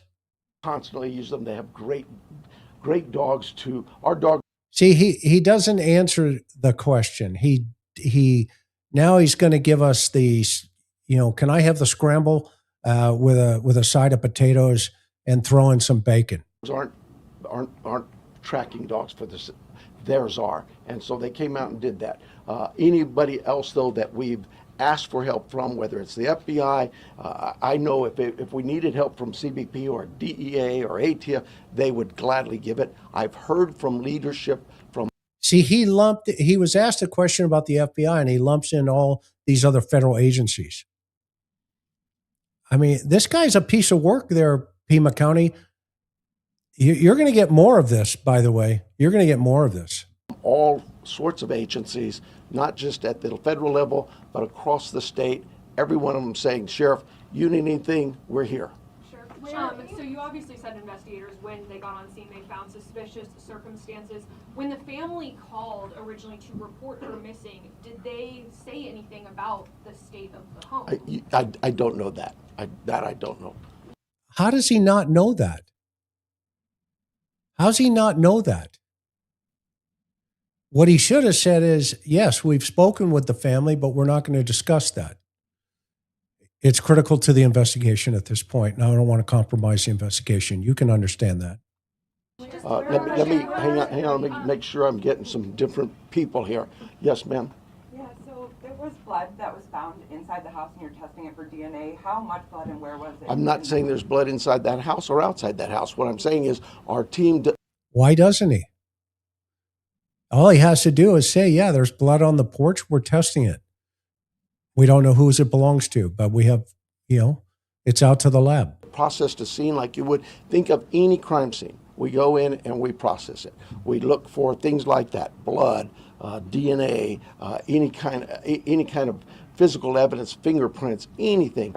And all of that is gathered and submitted to a lab. That lab will report back to us what they find. So found from that lab is nothing that would tell us this is who did this. We'll take a couple more questions, and then the sheriff's got to go. Sheriff, can you walk through the evidence that was found at the scene in as much detail as possible? No, I cannot. What is the bottleneck to the surveillance footage? I know you said some of it is in the cloud, but you've also been reached out to tech companies that are saying they're cooperating. Why do you not have the surveillance footage on media? That's what I tell them. How come I don't have this? Where's my evidence? It is a process. Because it's not your case. And this is why this whole thing is screwed up. Right here. This is the reason. Can you imagine working for this guy as a line investigator? This guy telling you, leaning over your shoulder, saying, what are you doing? What do you mean, what am I doing? I don't lean over your shoulder. No wonder he has a vote of no confidence. I'm sorry, but you know, we're grateful that there's large corporations and companies who have bent over backwards to help us, to say, hey, Sheriff, tell us what you need. And so, yeah, I can't slam them. And we've asked them. They know the urgency here, but I'm like you. What do you mean I don't know that now? Yeah, it's tough. Does it surprise anybody that we're 7 months down the road with this kind of performance 7 months ago? If you go watch my first couple of videos we did, we saw this coming. Earlier, you were asked if there Last were question. You were asked if there was any ransom, and you didn't say no. You said we're following all leads. Does that mean a ransom has come in? We're following all leads we have. That's all I can tell you. We've got hundreds of leads, and it's from you. That he's talking about a ransom, and he's now talking about hundreds of leads that produce those leads by telling people we need help, and I'm grateful for that. But I'm not going to get into all that. We have a team designated to deal with all of our leads. Razzle dazzle. They're looking into all of that. We are sharing all of our leads with the FBI. They are helping. No, he's not. Look at did you see the FBI agent shift when he turned towards him? They're not sharing their leads with the FBI. Are you kidding me? Us in evaluating those leads, how good they are, where that priority should be, and so we're just look. I know you guys are doing your job, and you're doing a great job, but we have a job to do too, and I really need to back away from this for a while, and we'll see you unless something breaks. We'll see you Thursday morning. PIO will give you a time frame. I'm guessing somewhere around 11:30. But That's it. Hey, thank you. I need your emails. If you are not on the email list, get with me. Good morning. Okay, now this one's really interesting. Last one, by the way, because now you have the sack from Phoenix there. The guy on the left's changed his tie and his coat, so he's probably had some rest. The guy on the right's the head guy, his boss. And his boss is going to step up and read another message on the scope of what the FBI is doing. And it's interesting to hear, you know, all these politicians weigh in on this thing, you know, for their sound bites. Boxes of donuts, people, you know, the president on airplanes, Kash Patel, all of them. But it doesn't help Nancy. Because you got a clown like this standing at the podium.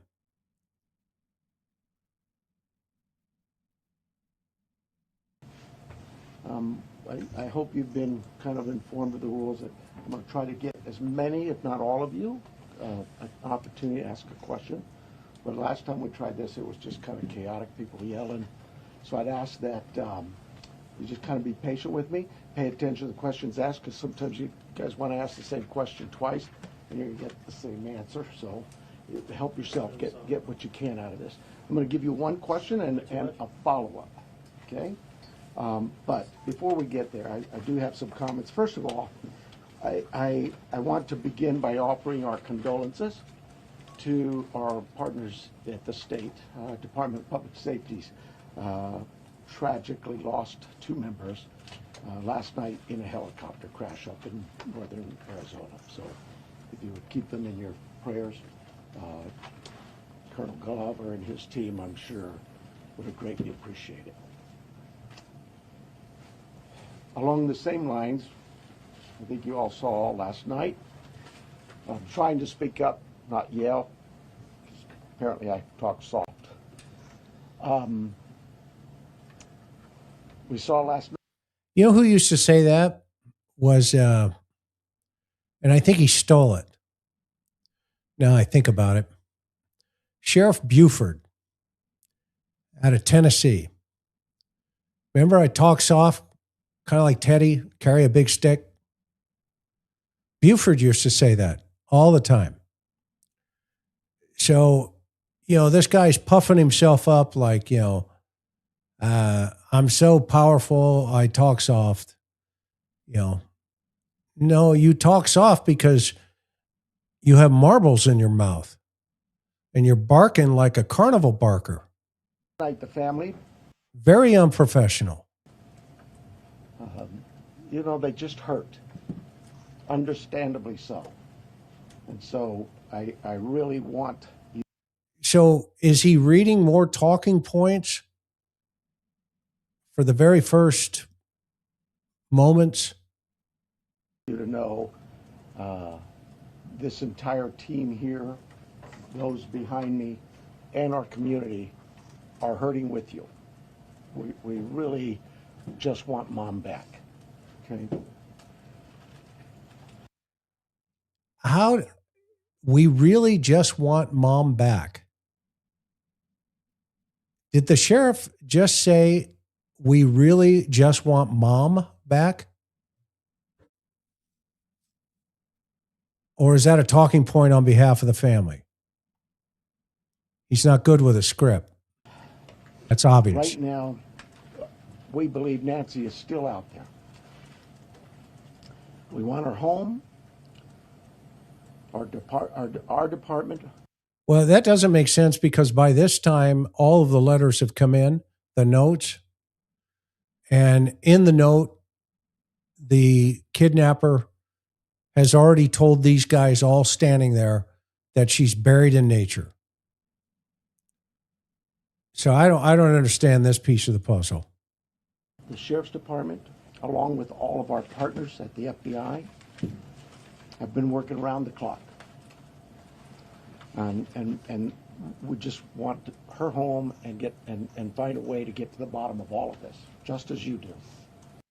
We just want her home to get to the bottom of this. Well, if they were working off alleged real notes and the suspect has said, there's nothing you could have done, note number 2, we're sorry, she's buried in nature, then who's he talking to?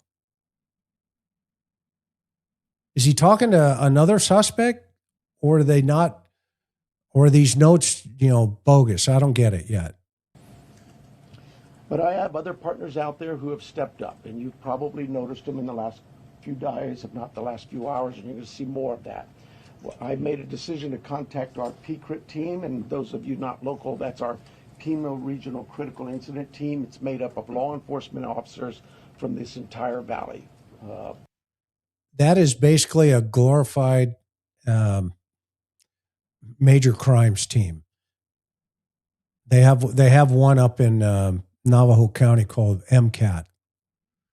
And this one is just a single individual assigned to basically a violent crime task force individuals.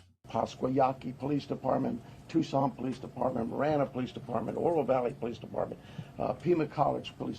They're not homicide guys. This is Tucson International. Again, this is smoke and mirrors. He's selling, he's guessing your weight right now. He's a carnival barker. Come on in, see the bearded lady. National Police Department, Sarita Police Department, there's so many of them.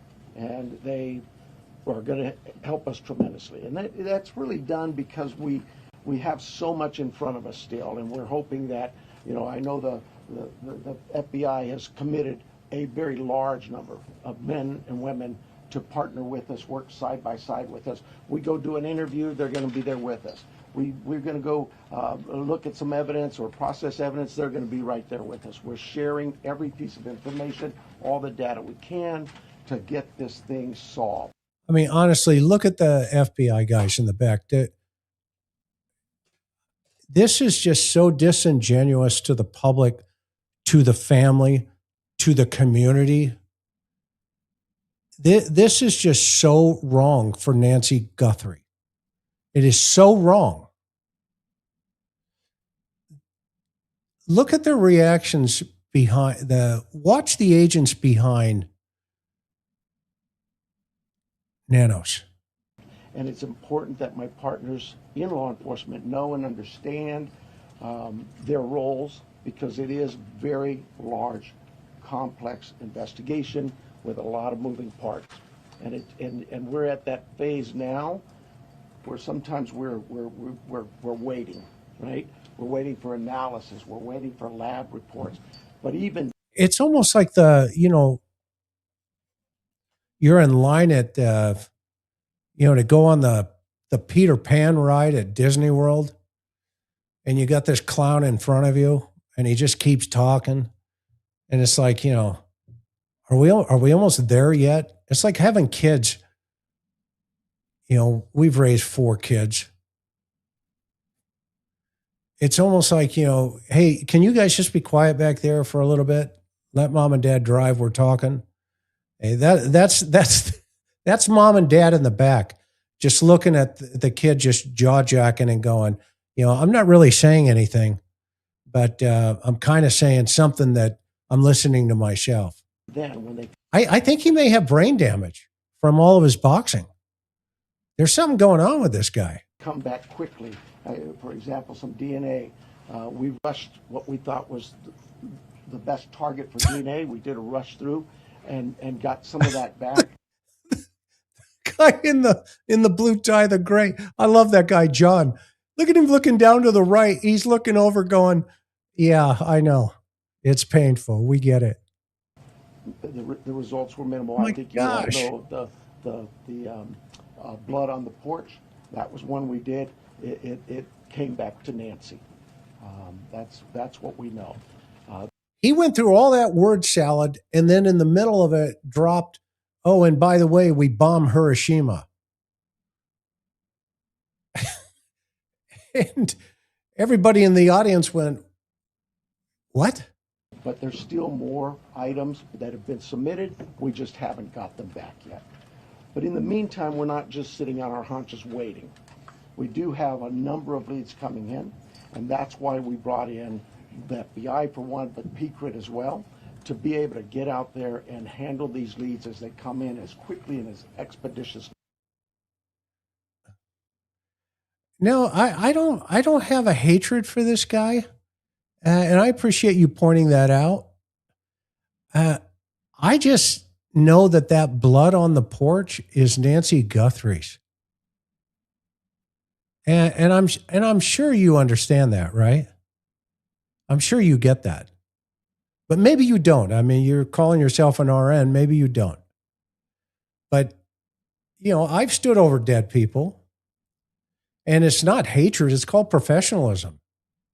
Maybe you're not a professional. I don't know. But, I get the fact that you want to troll me. I get that piece. But trust me, I control you the same way. So I'm not worried about it. I don't hate this guy. Okay. You know what bothers me is I am sad that people like you would vote for him and allow Nancy to become obsolete in your professional opinion, and that you would defend him. That's what I think. That's what I think. And you know what? That's sad, because you're the same person that would work alongside this guy after you knew he beat the crap out of a prisoner who was handcuffed. You do the math on that. Do you just arbitrarily let other nurses inject, patients that paralyze them from the waist down like it just happened at St. Thomas Hospital in Tennessee? No. So if you want to defend him, you go ahead and defend him. I'm not going to defend this guy. I'm going to call it out the way I see it. And by the way, I've never, ever been under investigation for RICO investigations. Ever. So, I'm glad you're here. I hope you'll keep watching, but maybe you won't. As we can. And every single lead is looked at. Every one of them. And so We're gearing up. You probably have some questions about what you've seen in the last couple of days. I'll gladly answer those at that time. But it really is about getting our partners out there. To be fair, when we went to that scene the first night, Saturday night, it was just us. Since then, the FBI and others have asked, can we go and see it as well? And that's what you've been seeing. But it is a very important case to not just me and my team, but this entire community, all of our law enforcement partners. Suspects. I know there's been a lot out there about suspects, and I want to be very clear. At this time, we have not identified a suspect or a person of interest in this case. We are working our best to do that. But to be clear, we have nobody of interest or any suspects that you would consider a prime suspect. We're just not there. Now, that's an interesting way to answer that question. No suspect that you would consider a prime suspect. No persons of interest that they're going to talk about. But it doesn't mean they're not looking at people. Because if they were not looking at people, I would be suspect of that. 1,000%. We're not there yet. Because they're not there yet, just like he said. The timeline, I think we've got it on the board, do we not? This is a timeline that we have been able to develop with some of the things that we've had processed. Various pieces of... Now, mind you, listen to this language very carefully. This is a timeline we've been able to develop with some of the things we have processed. So that means the cast team or other thing people have given them some times through technology. Now, what's going to be interesting here is the timeline's going to change by 56 minutes and he's going to introduce the garage door from the night before. You know what he doesn't introduce? The time the family got there in the morning. Nor if that garage door opened in the morning. There's no data point for that garage door. Electronics that we've gathered. And you look at some of this, and I know you're going to say, well, why did it take you so long to get this to us, Sheriff? Well, because one thing, it's got to go out and be processed at different lab sites. And sometimes that stuff comes back to us, and like you, we have questions. And we say, wait a minute, what is this about? What about this? Could it be that? And so it's sent back, or it's sent somewhere else. So, and that's happening with all of the things we see. That process, that review, and that questioning of, all right, what is it we're looking at? So I'll go over it with you. You can see it on the board there, but at about 5:32 p.m., these are approximate times. 5:32 p.m., Nancy travels to her local family's home for dinner and playing games with the family, just visiting. At 9:48 p.m., which is very consistent to what we were told by the family, that Nancy was dropped off at home, and we know that because we have a garage door open at approximately, I can't stress that enough, at approximately 9:48 p.m. At 9:50 p.m., that garage door closes. Okay, that's the only time they have for that garage door. 9:48, 9:50. So my question has been, from day one, was that garage door opened the next morning to search for Nancy Guthrie? Or did everybody just go into the garage and not open the garage door and go out to the gravel, or you just open the door?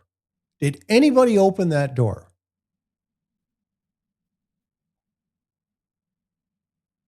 We don't know. Oops. How long to get this to us, Sheriff? Well, because one thing, it's got to go out and be processed at different lab sites. And sometimes that stuff comes back to us things, and that has not been brought to my attention. So I believe Nancy is still out there. I hit the At wrong her button. home, Sorry, hang on. we have not identified a suspect. Remember, everybody in our criminal investigations team is a part of this team. Yeah, that's important. How long to get this to us, Sheriff? Well, because one thing, it's got to go out and be processed at different lab sites. And sometimes that stuff comes back to us, and like you, we have questions. And we say, wait a minute, what is this about? What about this? Could it be that? And so it's sent back, or it's sent somewhere else. So, and that's happening with all of the things we see, that process, that review, and that questioning of, all right, what is it we're looking at? So I'll go over it with you. You can see it on the board there, but at about 5:32 p.m., these are approximate times. 5:32 p.m., Nancy travels to her local family's home for dinner and playing games with the family, just visiting. At 9:48 p.m., which is very consistent to what we were told by the family, that Nancy was. Why did he have to point that out? 9:48 is very consistent from what we were told by the family. Dropped off at home, and we know that because we have a garage door open at approximately, I can't stress that enough, at approximately 9:48 p.m. At 9:50 p.m., that garage door closes, because that time we assume that Nancy's home and probably going to bed. Now, that's an interesting comment. At that time, we assume Nancy is home. Sunday morning, early morning at 1:47 a.m., the doorbell camera disconnects. At 2:12 a.m., How'd they know it was a doorbell camera? software detects a person on a camera. Software detects a person on the camera, on a camera. Is that a separate camera? But there's no video available. They had no subscription, and therefore it would rewrite itself. It just kind of loops, right, and covers up. That's what our analysis teams have told us. We're not done with that. We'll do all we can, but that's what it says. So it detects a person on camera. Could that be an animal? I imagine that's possible. We don't know that. Detects a person on a camera, but then shifts it to, could it be an animal? We just have no video. But we're not giving up on that. 2:28, Nancy's pacemaker So does that mean it's outside or inside, that camera? I'm assuming outside if he's interjecting animals. app shows that it was a disconnect from the phone. And at 11:56 a.m., It disconnects, the app shows it disconnects from the watch. Is that what he said? Right? Well, the watch is at the end of the bed. the family checks on Nancy. On the floor. Discovers her missing. And at 12:03 p.m., 911 is called in to the Pima County Sheriff's Department. So 12:03 p.m., 911 is called in to the Pima County Sheriff's Department. Listen how he answers this. I believe it's about approximately 10 minutes later, 12 minutes later, our patrol teams arrive. They see the scene, and we start our response with our search and rescue teams. Okay, you notice he glosses right over that. He doesn't say who called in during the official, because for the last couple of days he's been saying the family got there at 11. So at 12:03, well, I'm just going to say 56 minutes. That's a long time.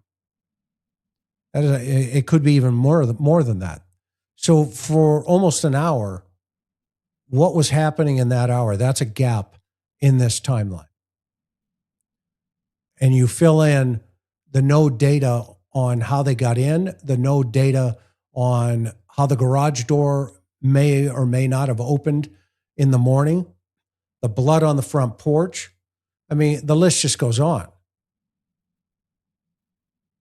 Those are investigative gaps. And our detectives from homicide and various units. In fact, Every unit here, I think somebody questioned, how come there's an ICAC member out here, or this member? Everybody in our criminal I think he was watching my show. investigations team is a part of this team and part of this investigative effort. That's not true. Because I talked to my inside sources while I was in Tucson, and ICAC does ICAC. That's what they do. They don't do murder. I think with that, let me make sure. You check my talking points. I want to clarify some things that I may have already done, but yeah, I've gone over with the blood at the front door, the doorbell camera. It was removed, we know that, but we're not confirming that any cameras were smashed or destroyed around the house. I don't know where that came from, but that's something we're not confirming. The car. He didn't say it didn't happen. He just said it's not confirming it. The car that was at the home, it's just standard investigative practices. It's part of the search warrant scene, court orders. We pull it out of there and do our scene processing with the vehicle. But he's not talking about Annie's vehicle yet. And guess what? He won't. Imagine that. Uber. We did speak to a driver because Nancy, we learned, had been taken the Uber to the family residence, the daughter, for dinner. And we located that driver and spoke with them and got that information. The house. You guys got this, I think, conducting follow-up. I think you said somebody had mentioned that they saw a team out there again last night or yesterday, and that's just, again, what I was talking about before. Our partners wanted a chance to see it and examine things themselves, and more importantly, it's just we're constantly following up on things and go, hey. You know, there's no conversation in these press conferences about Annie and Tommaso's house. It's all Nancy's house.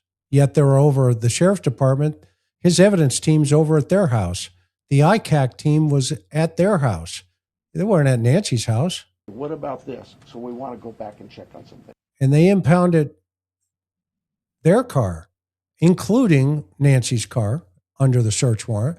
But what about the other car? Let's talk about it. If anybody knows that Uber driver, let me know. I'd love to talk to that Uber driver.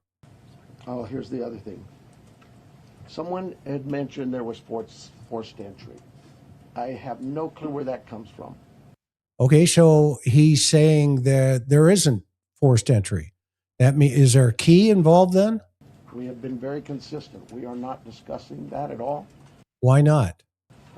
Whether it's forced entry or not forced entry, that is something we're just not discussing. ICAC, I don't believe, was at both houses. They showed up at the UFED over at A&T's house. So Internet crimes against children. So basically what he just said there was really interesting. I think I am. They don't want to talk about how the suspect got in the house. That's basically what it comes down to on that one. About done with my piece of this. I'm going to bring up here Heath Yankee, and I think you know him if you haven't been here. John Edwards is the assistant agent in charge with the FBI here at the Tucson office. Heath Yankee is the special agent in charge for the state of Arizona out of Phoenix, and he will come up and speak.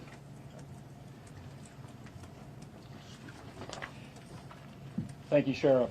Hello, I'm Heath Yankee, the special agent in charge of the FBI's Phoenix Division. First, I want to let the Guthrie family know that our hearts are heavy for them. After seeing your message last night, it is clear that you and your family are in pain. Okay, so clearly they got the messages because that's when they put the video out. So the notes were in. So it's kind of a mystery then. Please know that we are doing everything to bring your mother home. The FBI is now working this case jointly with the Pima County Sheriff's Department, and we're going to start today by announcing a $50,000 reward for information leading to the recovery of Nancy Guthrie and or the leading to the recovery, arrest and conviction of anyone involved in her disappearance, and this will be the missing persons with the reward that will be going out. The FBI has agents, analysts, and professional staff employees working day and night with our partners at the Sheriff's Department. We have deployed additional intelligence and agents from our Phoenix office. We have brought in our critical incident response group from Quantico, Virginia. which is part of the BAU. Members from our... Meaning there are members at the from the BAU will be part of that. Cellular analysis survey That's the CAS team. Are here, and they continue to collect and process digital information. We are actively reviewing and analyzing information from all digital sources, which includes banks, social media companies, phone companies, and any other organizations. Banks, social media, cars. Where a digital footprint could have been captured. All this information provides data points and helps put the picture together. And we will be in the community continuing to conduct a thorough investigation with our partners. You heard about us out there last night. We will be back out there today. I would ask the media, give our investigators the space to do their jobs while they're out there. Next, regarding the ransom letter. We are aware of a ransom letter that was sent to the local media and then to national outlets. As with every lead, we are taking it seriously. We are in communication with the family, and while we advise and recommend from a law enforcement perspective, any action taken on any ransom is ultimately decided by the family. Thank you to those in the community that have called in tips.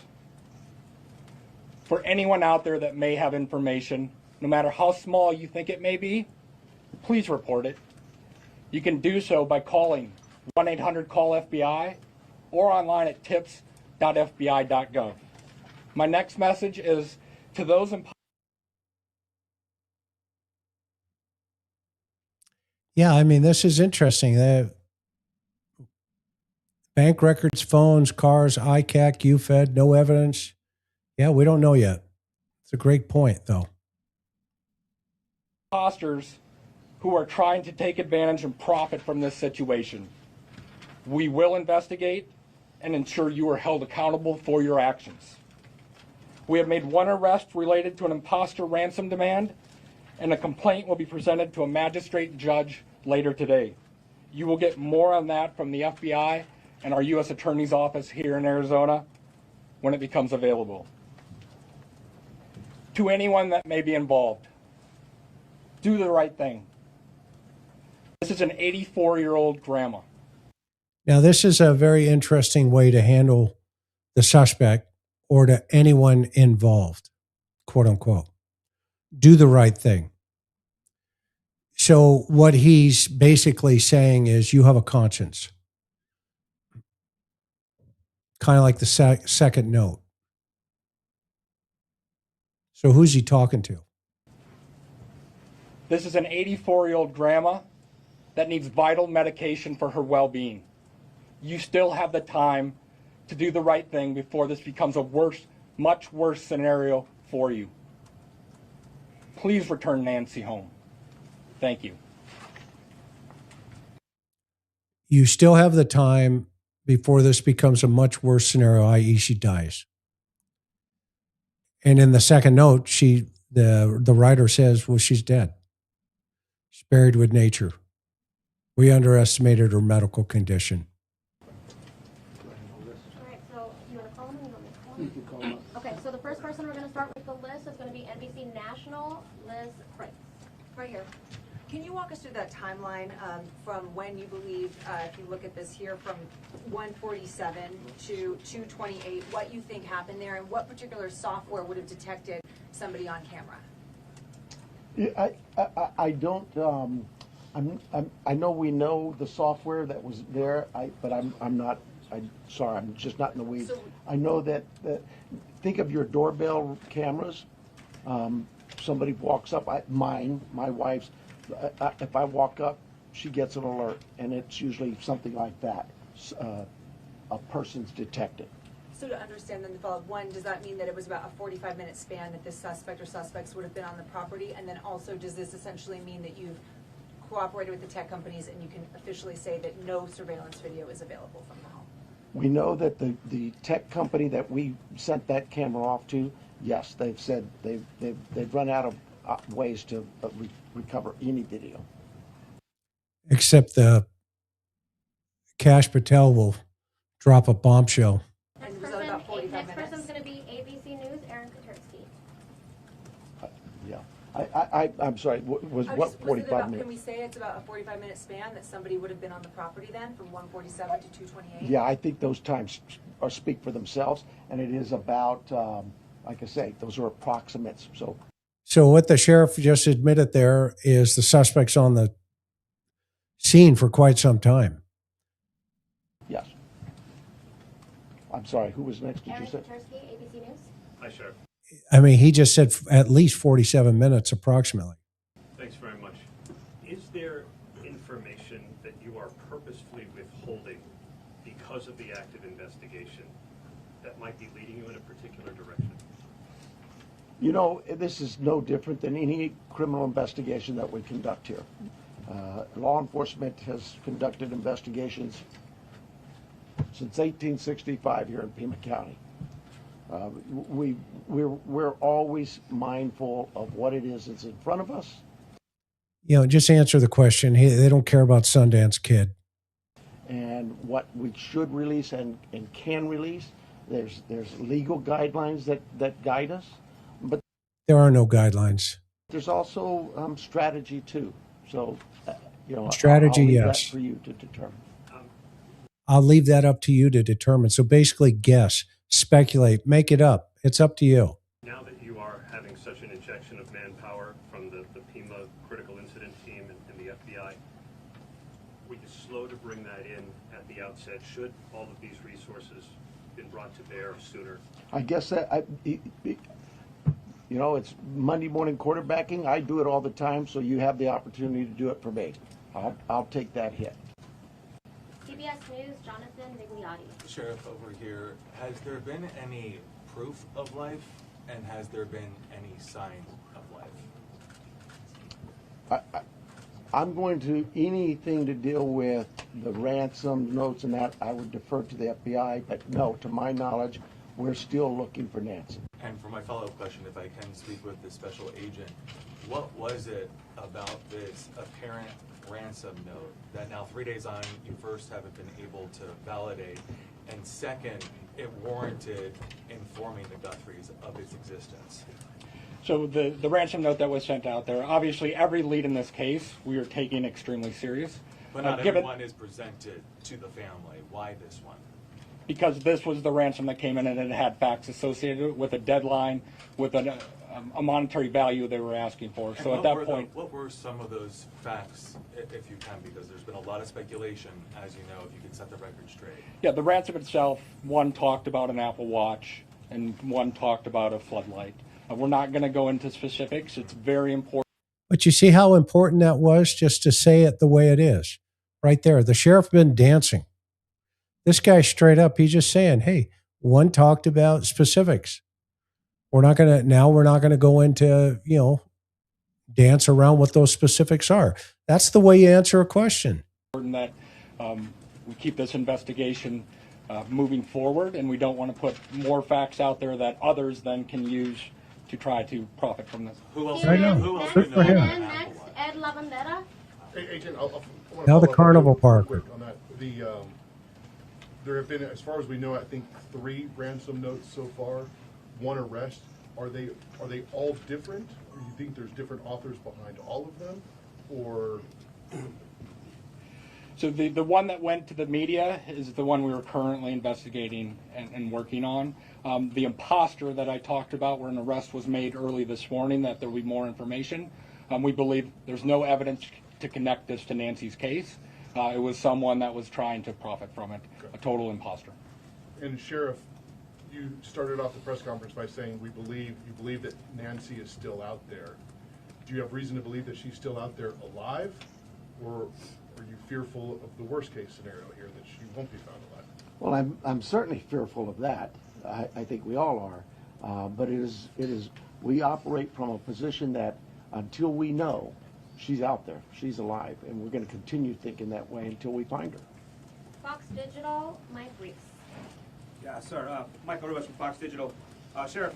Which is really interesting because that makes this picture really strange. Because they knew by this time for these notes. They knew by this time. Now, what that means, I have no idea. But I just find it really strange that that whole situation even occurred. Because this, to me, it's like, okay, how'd you get in? Well, we're not telling you.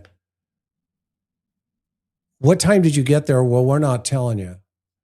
I mean, it just seems like everything we're not hearing is about this.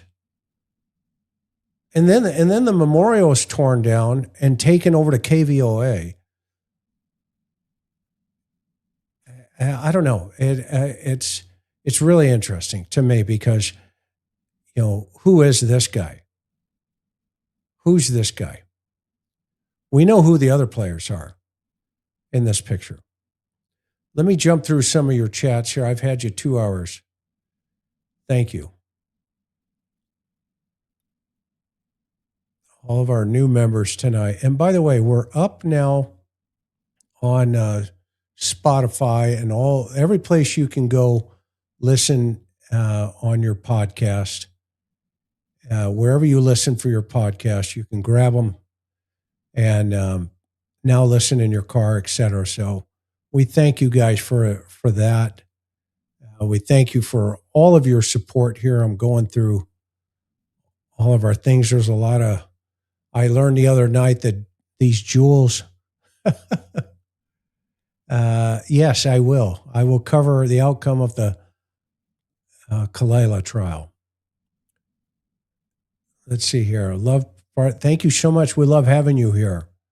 So great. There's a lot of really neat channels on YouTube, and we're just grateful to be one of those and to have wonderful people like yourself. Thank you so much, California Madison. I hated my mother. She hated me, but I would have done more searching for my mother than the family has done for Nancy. There is something very wrong with the family. Thanks for your fight, for fighting on. Thank you so much for your comment and your kindness. Thank you both for sharing insights and expertise. Congratulations. Thank you, California Medicine. That's because of you and folks like you. We're so grateful. Oh, by the way, a Buddy report. I have to tell you that we took Buddy the other day to a cardiologist, and yeah, it's not looking too good for Budzo. He's at a stage C out of a D for his heart disease. So keep him, please, in your prayers.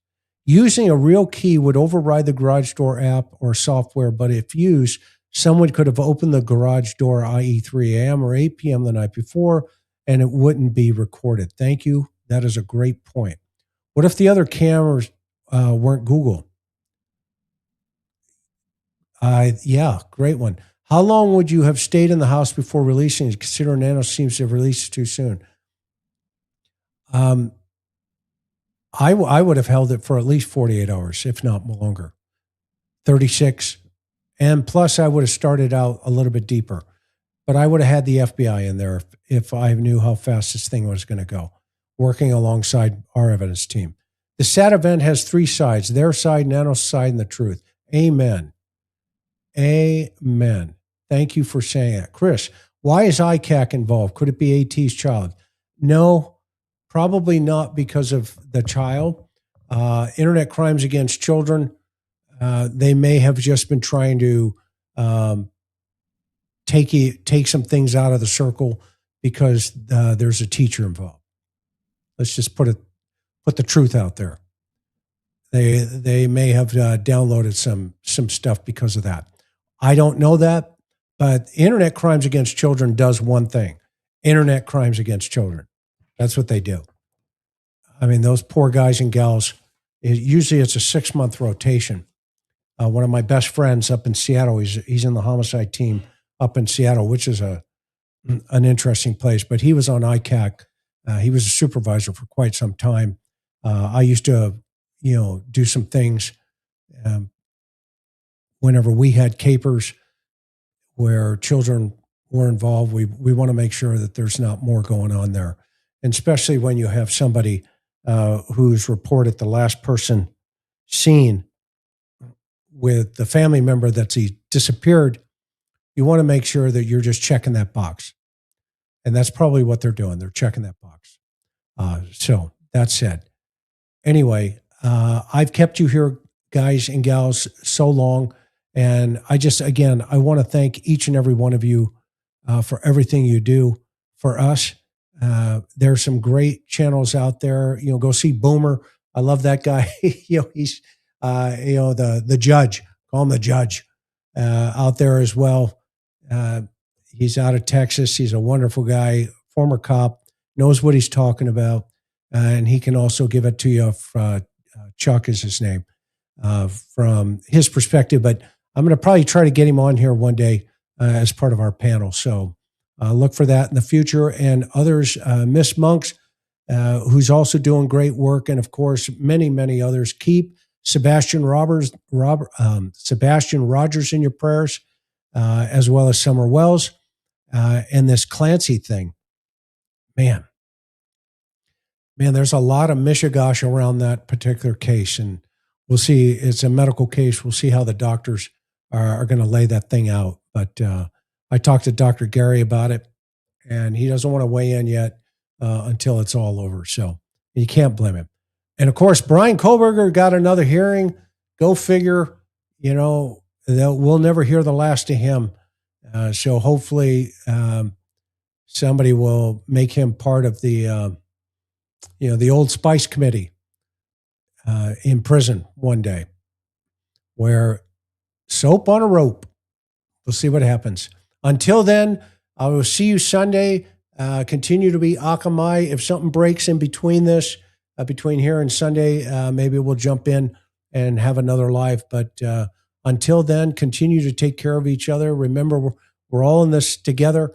I appreciate the trolls every once in a while coming in. It gives me something to do, to throw a little shade back. It goes both ways here on the interview. So thanks a lot. Aloha. Continue to love one another. And the Lord is King. Biakamai. See ya.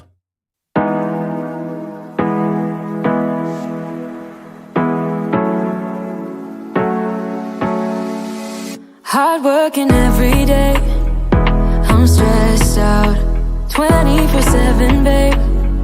No timeouts, wish we could fly away. You and I go to our favorite place. Oh yeah, make special memories together. I'll be your company now and forever. I say we fly away. You and me go to our favorite place. Feeling the sun on my face in Hawaii. With you, Hawaii. With you, Hawaii. With you, Hawaii. I need a summer breeze, some fresh air to put my mind at ease. No cares. You wanna come with me? Me and you go to our favorite tree. Are you ready now? We jump on a plane now. We're taking away. Yeah, we're taking away. Don't hesitate now. We're taking away. Yeah, we're taking away. We'll never come down. We're going away. Yeah, we're going away. You and me. Feeling the sun on my face in Hawaii.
It's always been you, Emmanuel.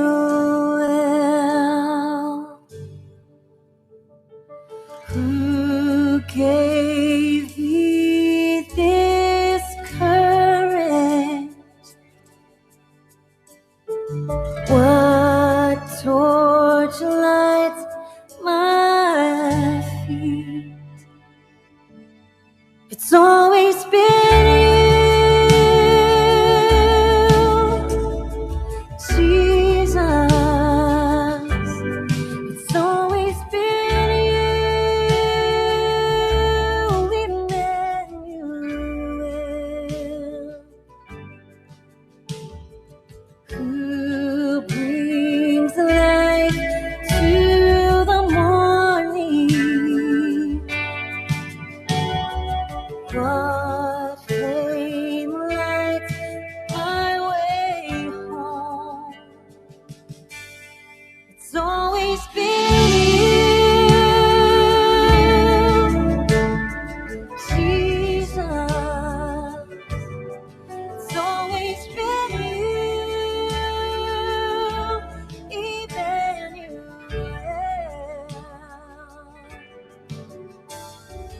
I know I am loved so.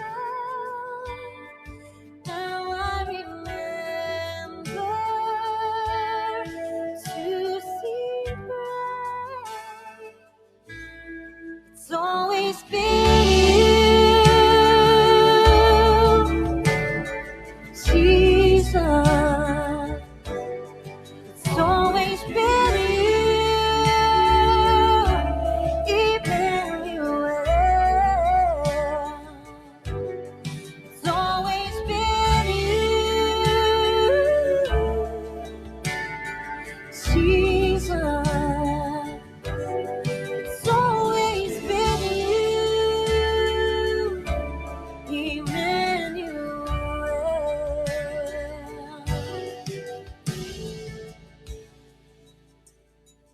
Who saves me from trouble? Who can see me truly? It's always been you.